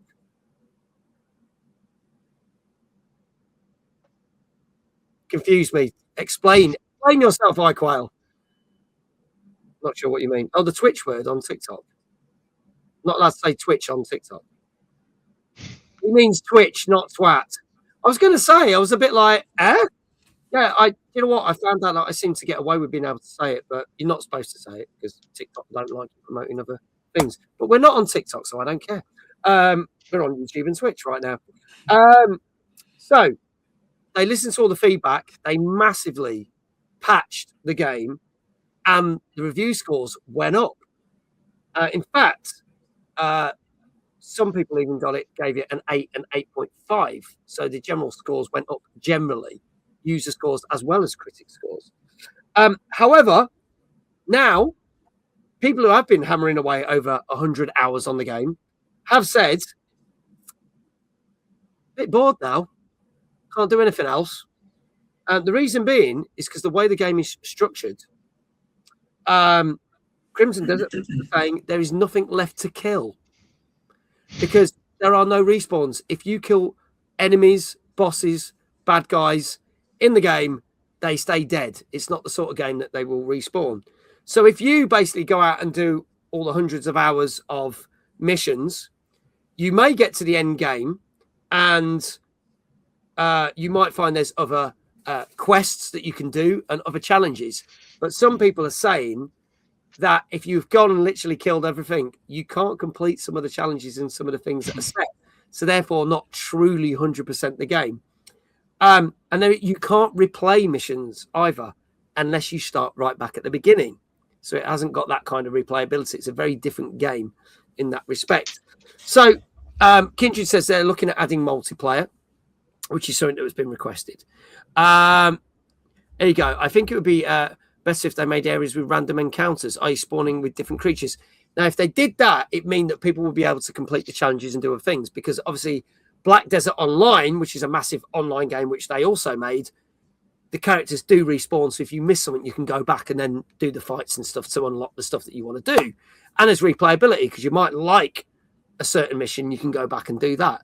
So maybe they will take the leaf out of the book. So seeing as how they've listened to a lot of the feedback, do you think that will be something that they will also add? Shifty Hands, good evening. Good to see you. It says apparently 3 DLCs is what I've also heard, not confirmed. I think there's a lot of things that are on the grapevine, Shifty. So, but they seem to be adding the suggestions of what people want. See, Kindred's had that as well. So there you go. So you never know. That might happen. But what do we think? Do we think that this will be another thing that they will look at and add to the game? Because, you know, you've played a game, you've done hundreds of hours, and then you're like, oh, I've killed everything. I can't do anything else. Surely they want people to continue playing the game in more ways. Yeah, it's probably something that's on like a very long to-do list to add or fix to the game. But it's that problem where, you know, it's a massive game with hundreds of hours of gameplay, and it's been out for 2 weeks. And there's already people that have powered through it and are now expecting like more content, so they can just keep going. Yeah, you know, as I say, probably will come eventually, but you know, people might have to wait a little bit of time for some of these extras to come, like these 3 DLC that's been mentioned, or the multiplayer, or even like tweaks to the way like the end game stuff works. Maybe they'll get to that part sooner rather than later, and make it so that you can just go into like, you know, back to like a quest marker and comes up with an option to replay it, or go to a boss fight area and option to replay it. Maybe they'll add some of that stuff in so you can, you know, do some of the bits that, again, instead of having to start from scratch. So I don't even know if the game's got a new game plus option to it, because I haven't played that far into it myself. But yeah, I'm sure they're like looking at all the sort of feedback, and they would have seen this. But as I say, it's just going to be one of those things, you know, what do you work on first with all the things people are probably asking for to go in the game? You know, maybe this will be higher up the list than the DLCs and the multiplayer. Yeah, those bits might get pushed down and can take, you know, a couple of months or, you know, half a year or something before those parts of it appear. Yeah, I have to see, but I bet the devs are looking at it, because they've been really quick at, you know, adding updates to the game already. You know, they've made massive changes to it, which is really good. So I'm sure they're still going to keep doing stuff for it. So it'll be interesting to see what they do come out with. Yeah, that's true. Peter, any thoughts on this one? I'm going to show my ignorance. I don't know anything about the game at all, but I would say, considering they've done it, did you say on another game they've already done that recently? Yes, yeah. The fact they were listening so quickly to the patch, I'd say it's a given that they're going to do that. Or maybe they do 2 versions of it, because I agree with AI89 where he says that he agrees that enemies should stay dead. I actually really like that as well. Yeah. So you're only really appealing to those people like you say that power through it, and I mean, people that spend 100 hours in 2 weeks. That's kind of not many people have got that sort of time to do that. So I don't know how many people you're actually going to be appeasing there, but it's probably something they should do.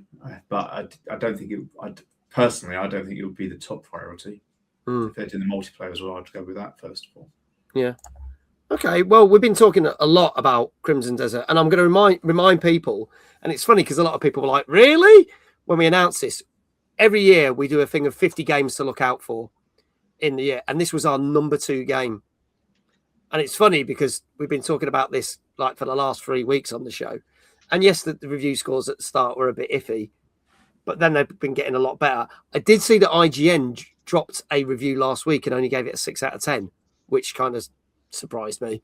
But they thought it was very average. But then a lot of people saying a lot more good things about it. So if they continue to patch it and fix it and add stuff like they have been doing, again, I think this game is going to have a lot of legs. Also, IGN gave COD. Yeah, I couldn't believe that. They gave something. That was probably one of the worst Call of Duty games there ever was. But there you go. I never understand the IGN scoring. The puzzles are batshit crazy, and they don't feed you. They don't like feeding you the answers. Yeah, and they gave Marathon a 9, and people were hating on Marathon. So it depends who. Yeah, maybe the person that reviewed it doesn't like those type of games, but there you go. You can't everything. That's why I say take gaming scores with a pinch of salt. If you're interested in a game, go check it out for yourself, and then you make the opinion. Because there you go. That's what we do. But I hope it does. I wish it a lot of success. It's not a sort of game that I would play, but I hope it does really, really well. I hope it's like the big comeback story this year. I really do. And I honestly mean that. So there you go. Let's move on to our last set of games for this evening. Now, this next game is a serious game. I mentioned this earlier. This is not a meme. This came out on PC, and the game is called I Am Jesus Christ. That's not a statement. That is the name of the game. Because last time I thought I could walk on water, I was 6 years old, went onto my pond and fell through the ice and fell in the pond and got very soaking wet and was not happy. So I can prove that I am not Jesus Christ. But this game is called I Am Jesus Christ, and this came out last Thursday on PC. Let's have a look at the trailer for this. Do not be afraid. I bring you good news that will cause great joy for all the people. Today in the town of David, a Savior has been born to you. Your hour has come. Ah! What have we to do with you, Jesus of Nazareth? Have you come to destroy us?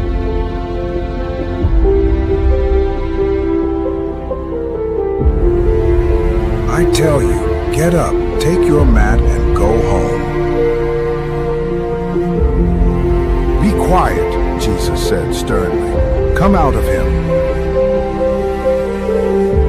Lord, if it's you, Peter replied, tell me to come to you on the water. Come. Finally, we are meeting the Son of God, who wants to save all humans.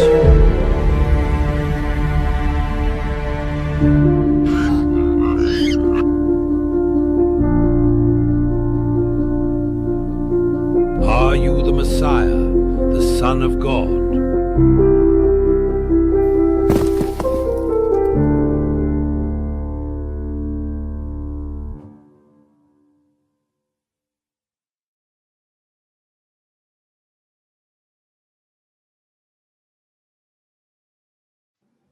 So when this was announced, some people actually thought, "Oh, is this one of these stupid simulator games, or is it like a Mickey take?" But this is honestly quite a serious game in that respect. So I'm going to treat it with the utmost respect. Now, I'm not a religious person, and I've just seen Phantom says I don't do religion. That's totally fine. So we're just going to treat on the merits of the game. So Dave, tell us what this game is and why it's not actually a silly sort of simulator game kind of thing. Yeah, so it's an open world game. It's retelling Jesus' life from, I think, baptism through to his resurrection. Mm. So through the open world, you'll be following various quest markers to do various things that happened in his life, like there'll be the bit where he turns water into wine, a bit where he, I think, clears out one of the temples, like money lenders. Yes, the bits like that. You'll be going through doing all these things. From what I've sort of read and the video reviews I've seen, it apparently feels a bit more like a sort of educational game. Okay, yeah. So it's kind of just going through his life story, and it's just a bit of a different way to experience it than normal. Yeah, so, as you say, not something you're that interested in. Same here, not something I'm interested in. But there's a shit ton of Christians all around the world that'll probably be all over this, and having a look at it, see what it's like. Probably getting a lot of enjoyment out of it. I think there would be certain religious schools that would use this as a thing. Oh yeah, no doubt about it. I think any sort of downside to it is because it's obviously got a bit of a limited budget. It's not like a big studio that's made this. It's some like the characters do look a bit off. Especially in the eyes. The character faces do look a little bit iffy, and apparently it uses a lot of AI in there. I think especially with the voice acting. So I think it's all AI voice acting, and then it sounds a little bit flat. If you got some proper people in who could have done the proper line delivery, it would probably sound really quite good. But I think that's the only sort of black mark against it. But I think they've been quite open with the fact that they're using AI. Yeah, okay. Well, if they have, budget, that's fine. Yeah. But apart from that, if you're interested in it, then you're probably going to get something out of it because it's a serious kind of retelling of the life of Jesus.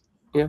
So Rob Muse has got a very good point here. I'm going to bring this up. Rob Muse said, "Hey, it will give people something to play who normally think a lot of media is satanic. Maybe they will be a little bit more open-minded and try other games." I think that's a very good point. Maybe that will. Maybe it will. Nag did say it does look like they reskinned an Assassin's Creed game. There's bits of it that do look like that. People keep saying, but yeah, okay, all right, we get it. You know how it ends. Honestly, religion aside, the graphics look good and the gameplay looks okay. However, like Kindred said, there will be a selective audience for it. It'd be a good way to teach children about religion through a modern way. As a pagan, I won't play this, but if it's your sort of game, then go for it. And this is what I'm saying. Dare I even put that? God, dear God, you lot. You're meanies. You're all meanies, you lot in chat. But no, I for taking it for what it is, I'm not going to take the mick out of this. Honestly, it's, you think it was the sort of thing that's just open for me to just have a go at. But I could see this, how this could be benefit for some people.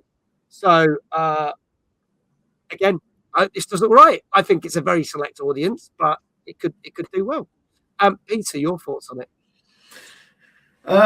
It's a difficult one, isn't it? Because I mean, there's obviously in America, it's massive. Like, yes, the sort of the whole Bible thing is huge. So the only thing I worry about is they're just jumping on that to make money, and it's the fact that they're using all this. I know obviously there's a budget thing with AI voices. People use AI voices, but it's not that expensive to actually get people to do the voiceover stuff. Like even if the developers did it themselves, they could have done that. So to me, it just feels like it's a little bit of a money grab, just because it seems like they've really cut corners on certain things on that. It's hard to see what the actual gameplay is in there as well. If it's just an educational thing for children, I think that's a really good thing. Yeah. But my fear is it looks like a money grab to me. But I don't know. Like, it's hard to tell from that trailer. But it's just the fact that they're using all this AI stuff. I don't know. It looks. If they're using the AI for the voices, it just makes me feel like they haven't put much effort into the gameplay either. So I don't think it's going to be a high score for that, unless you're really into Jesus. Yeah. Okay. All right. Well, let's see what people are saying in chat, and then I'll come back to Dave and Peter. Blulu, good evening. Good to see you. That's going to be doing the thing with the cross. Well, that is in the game. Dragging the cross. There you go. I don't like the voice actors get cut off stuff. I agree. I think they should have got voice actors, even if they didn't have the budget, like for a smaller budget for other actors. Okay, interesting. If it helps people's thoughts, it's made by Playway, the guys behind the Car Mechanic Sim and Thief Sim series. Those were actually very good games. That's interesting. Let's see what people are saying for scores. If you have just joined us and you don't know what people are doing by putting numbers in the chat, we don't actually review the games. We take an average score from all the reviews that I managed to find, turn it into an average score. If you guess it correct, we give you a shout out for your channel. So let's start with Lulu, 6.5, Hannah, 6.5, Nag, 5. Osiris says, see, I would have said a 7 as it looks interesting. It's not my cup of tea though, but the fact that it's AI gen and art and voice, I would say 1, as I don't agree with AI in gaming. That's fair. Brian, 7.5. What else we got? Gilfly, 7.5. See, on Steam, there is I Am Jesus Christ Simulator, and Save Jesus. So there's a load of games, but they're probably more piss take games, aren't they? Let's say, apart from the one we've just seen. 6 out of 10 by Rock News. Flame says 7. Jenny says 6.5. Kindred says 7. iQual says 4. Retro says 7. 1 or 2 do seem serious. Okay, that's interesting. So maybe there. The rest are a bit of a joke. So maybe there are some other educational ones. It did knock a mark because of the AI. I can't see this scoring well, says Phantom. 3 out of 10. Peter, I'll start with you. What do you reckon this got? I think 5. Okay. I'm going to go down the middle. Yeah. Yeah, straight down the middle. Okay. Dave? I think I'll try a safe 7 for this one. Safe 7 for this one. Okay, folks. This is I Am Jesus Christ, which came out last Thursday on PC and was, I'll just go find how much it was again. Kindred said, I've lost it. It's currently £10.25, normally £11.39. So go check that out. And I can tell you that this got, on average, from all the review scores, 7 out of 10. So, Dave, congratulations. Your first one tonight. Thank you. You got it right. Well done. Let's see who else got it right in the chat. Retro Shazar, you got it right. Kindred. Damn, Kindred, you are doing very well tonight. Flame, well done. I think that's it. Did anybody else? I don't think there's anyone else that saw. Did you say 7? Gozzo? Did you say 7? Hang on, maybe I just missed your comment.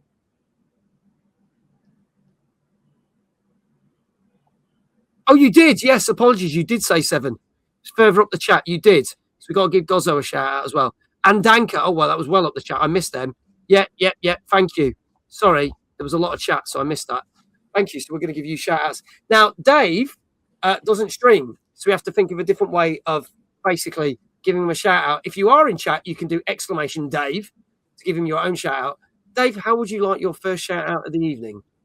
Well, I see Loopy Lou's asking for the knees, so I think you're going to have to jump from behind the chair, mate. Thanks, Lulu. Right. This is top quality entertainment at its best, Peter. I apologise for everything that's about to happen. No expense. Dave got one right before, though, didn't he? I'm sure you've got two tonight, right? Oh, I can't remember. Maybe I got something earlier. And I think you did. Did I? Do I own one? If anyone can back that up and say I got it, I'll do it. I'll do another thing as well. I thought you were close on one, like you were 0.5 out. No, I thought you got it, and I know maybe I'm wrong, but I thought you did, and then it was like, oh, you didn't reward it, or maybe you don't reward me. Yeah. So, Let me know. Sometimes we forget. We sometimes remember later on. Oh, there you go. Chat said he did. I did miss. Yeah, you did get it right. All right. Well, we'll do this one first, and then we'll do another one just to give me. Right. So we do the old behind the chair. Yep. Oh, my knees didn't crack this time. Oh, it's a shame. But I have to just do it again. Ready? Go for it. 3, 2, 1. Dave! There we go. You got it. There you go. How would you like your second shout out? We might as well roll these out.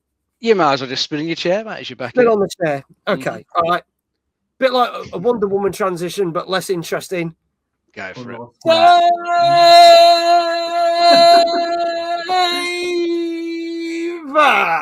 There you go. That was good. That was good. I am suitably dizzy now, and I cannot retract. They need to be in that game, don't they? That last man sitting. Yeah, I did. That could be. They could use me for the advertising. There you go. Lulu is disappointing because boo, no crack of the knees. But there you go. Also, go check out our wonderful guest Peter. His website for the new game, which comes out for Halloween 2027. The link is there. You can get ready, be notified when it appears on Steam so that you can wishlist the game, and you can follow the social medias by clicking that link. It is also pinned to the top of the Twitch chat.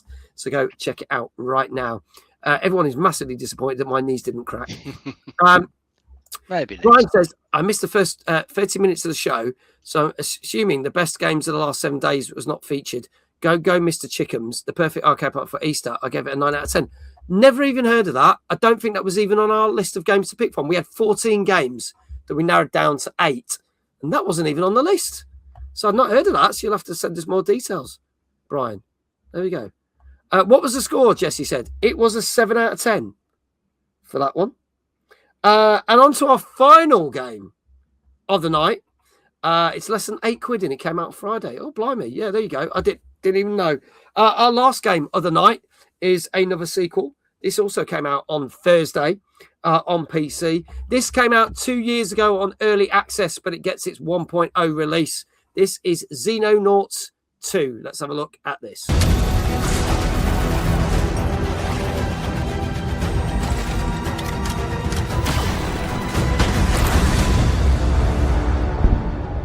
The year is 2009. The world teeters on the brink of nuclear war.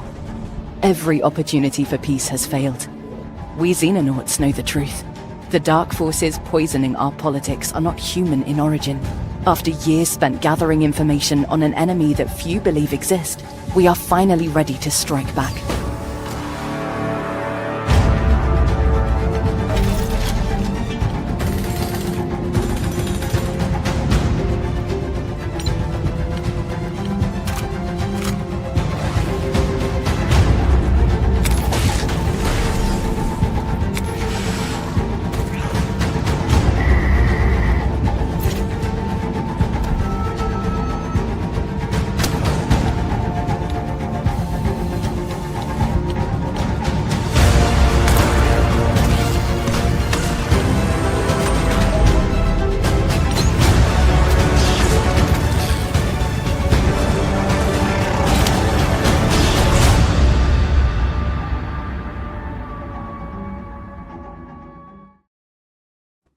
Lecoq, good evening. Good to see you, buddy.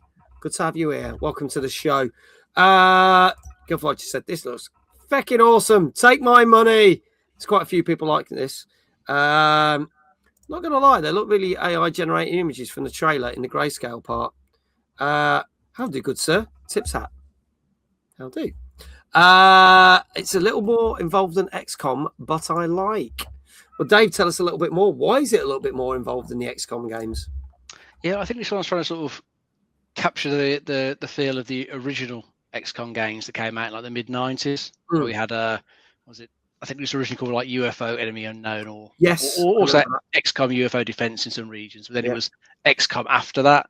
And I remember playing like the first couple of games in the series back in the mid-90s. And they were pretty decent. You know, a good amount of stuff to do in them. You know, you're trying to stop aliens taking over the planet, so you've got to try and sort of run your organization. You know, you've got to run and train your soldiers up, put money into like research and then send your soldiers out on missions to try and kill the aliens and hopefully bring back say some bodies for R&D for like the to be autopsied so you can learn their weaknesses, bring back some of their weapons to research those, to improve your own weapons. So there's a lot of sort of management and strategy to it. You got to make sure you're doing the right things while keeping sort of track of your budget and making sure that I think like world governments are still going to fund you and stuff like that. So there is quite a lot of strategic depth to this, and that was like how the original games were.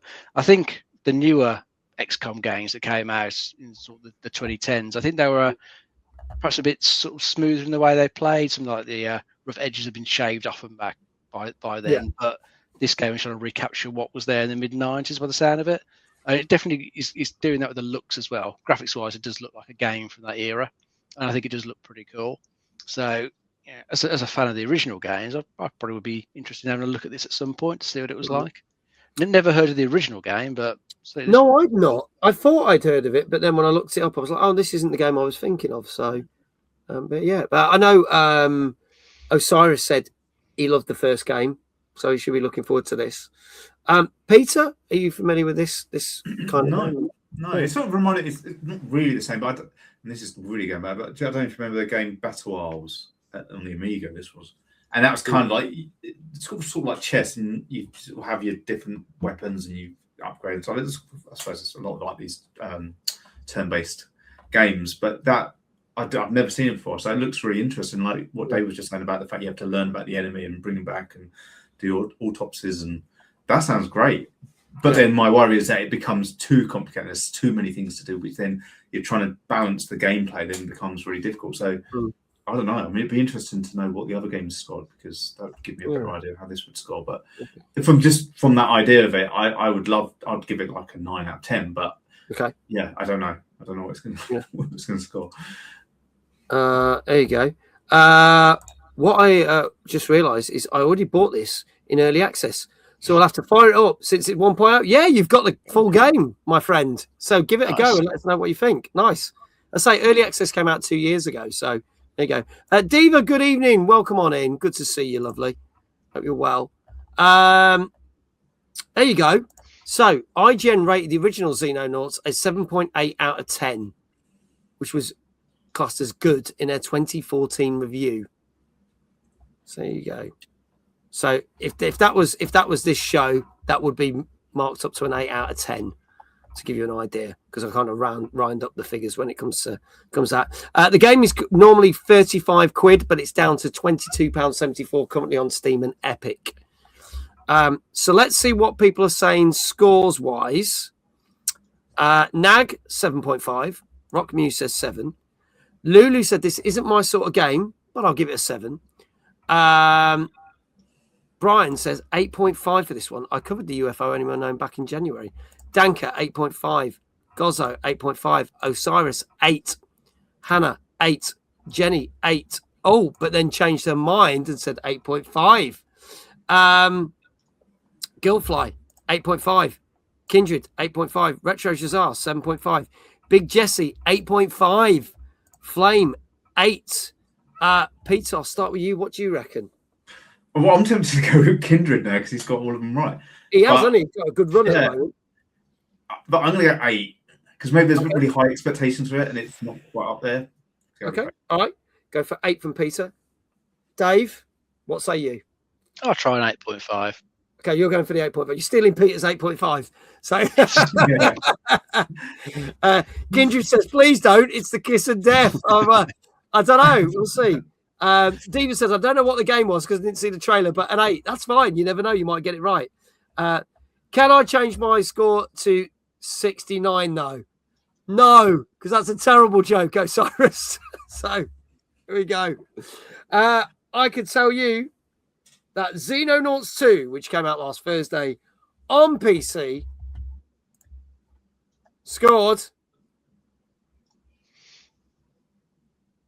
iCross says an 8, but it's not right because this did get an 8.5 out of 10. You should have gone with Kindred, Peter. But saying that, you've actually managed to get none of them right. It means you get 8 out of 8. So that means you get another shout out. So see how that works. It's brilliant.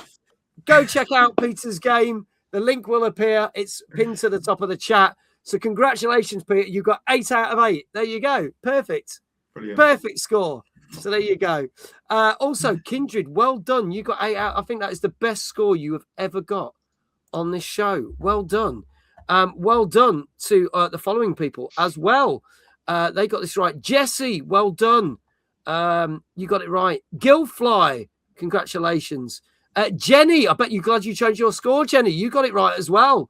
Gozzo, well done. Danker, Brian, UKGN Zoidberg, well done. You all got it right. Well done. And again, please do go follow these wonderful people that stream and make content. Go give them a little follow if you're not following them. And Dave, it's your third one right. So how would you like your shout out for your third one? I don't know. Should we try the knee cracking again? Yeah, let's see if we can make the knee I didn't hear it last time. Everyone was very disappointed the knees didn't crack. I can't make them crack, but we will try.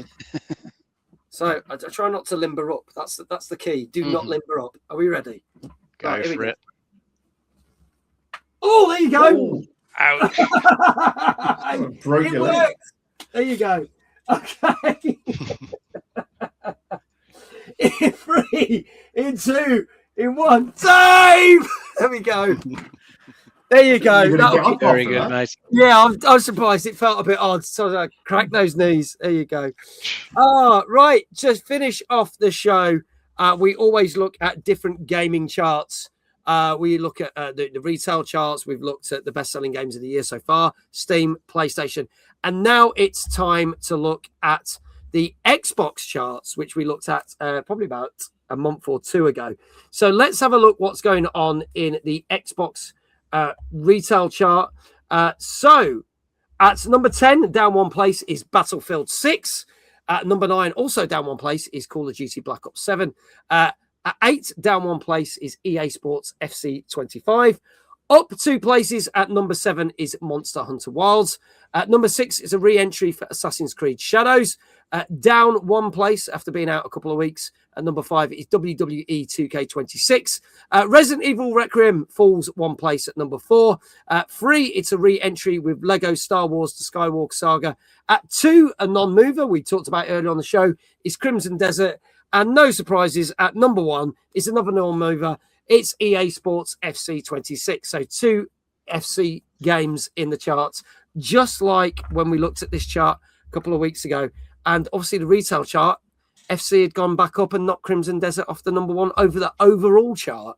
So that's what we're seeing. So there we go. But yeah, not many of the new games. I think last time we looked at the Xbox chart, Reanimal was the highest new entry. So that shows you that was back in February, because I think that came in at number 2, but that's now out the charts now.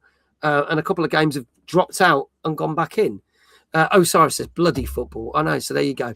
Next week, we will be looking at the overall chart for the retail, unless something else catches my eye.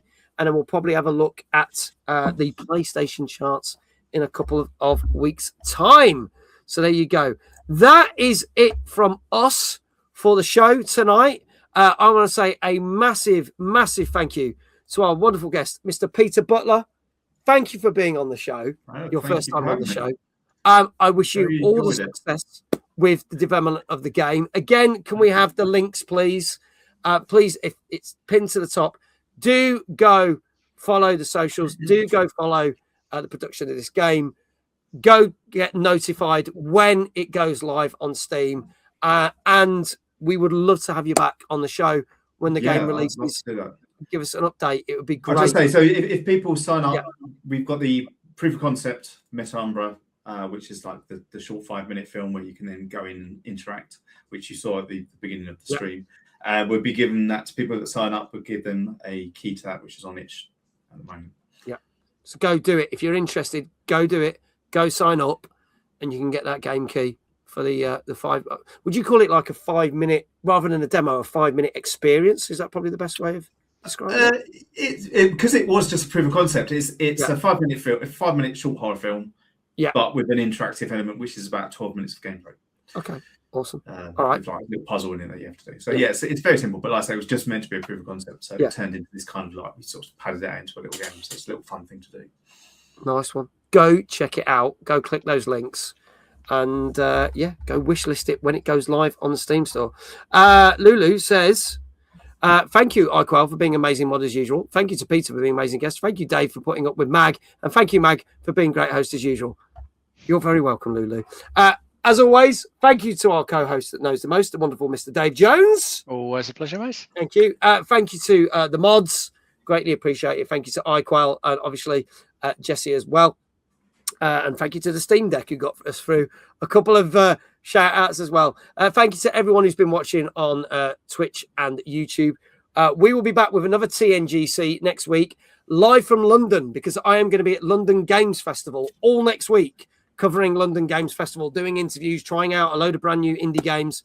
So I will be live from London. Don't know where I'm going to be, but I know I'm going to be live from London. So we're going to be doing this show next week. And our guest is a wonderful Canadian streamer. I think it's going to be a 6th time on the show. Friend to the channel, the wonderful Professor Stork. So she's going to be here, and Dave and her can share Baldur's Gate 3 stories so the cows come home. So that'll be fantastic.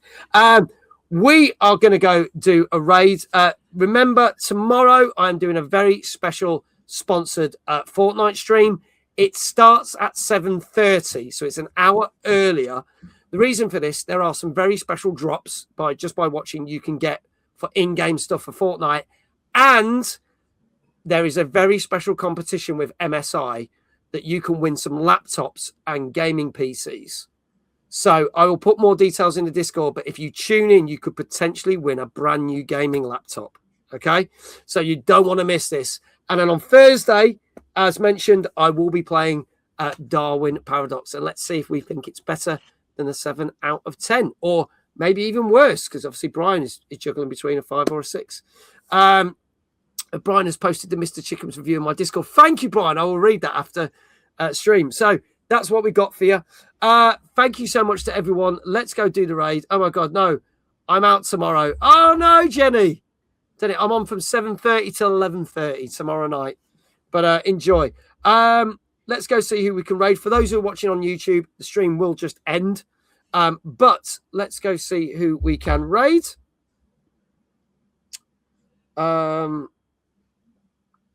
Oh, there's someone we haven't raided in a long time, who I don't often see on in evenings. So I think we're going to go raid them. It's the wonderful Fanta Dave, who is a good friend. 7:30 tomorrow, Kindred. 7:30. I'm on an hour earlier. Okay. So make sure you tune in at 7:30. We're going to raid the wonderful Fanta Dave, who's a good friend of a guest we had on a couple of weeks ago, Mr. Up C, Down C, Left C, Right C. So let's go see what Fanta Dave is playing. He's playing a bit of a game that we like on this thing. He's playing What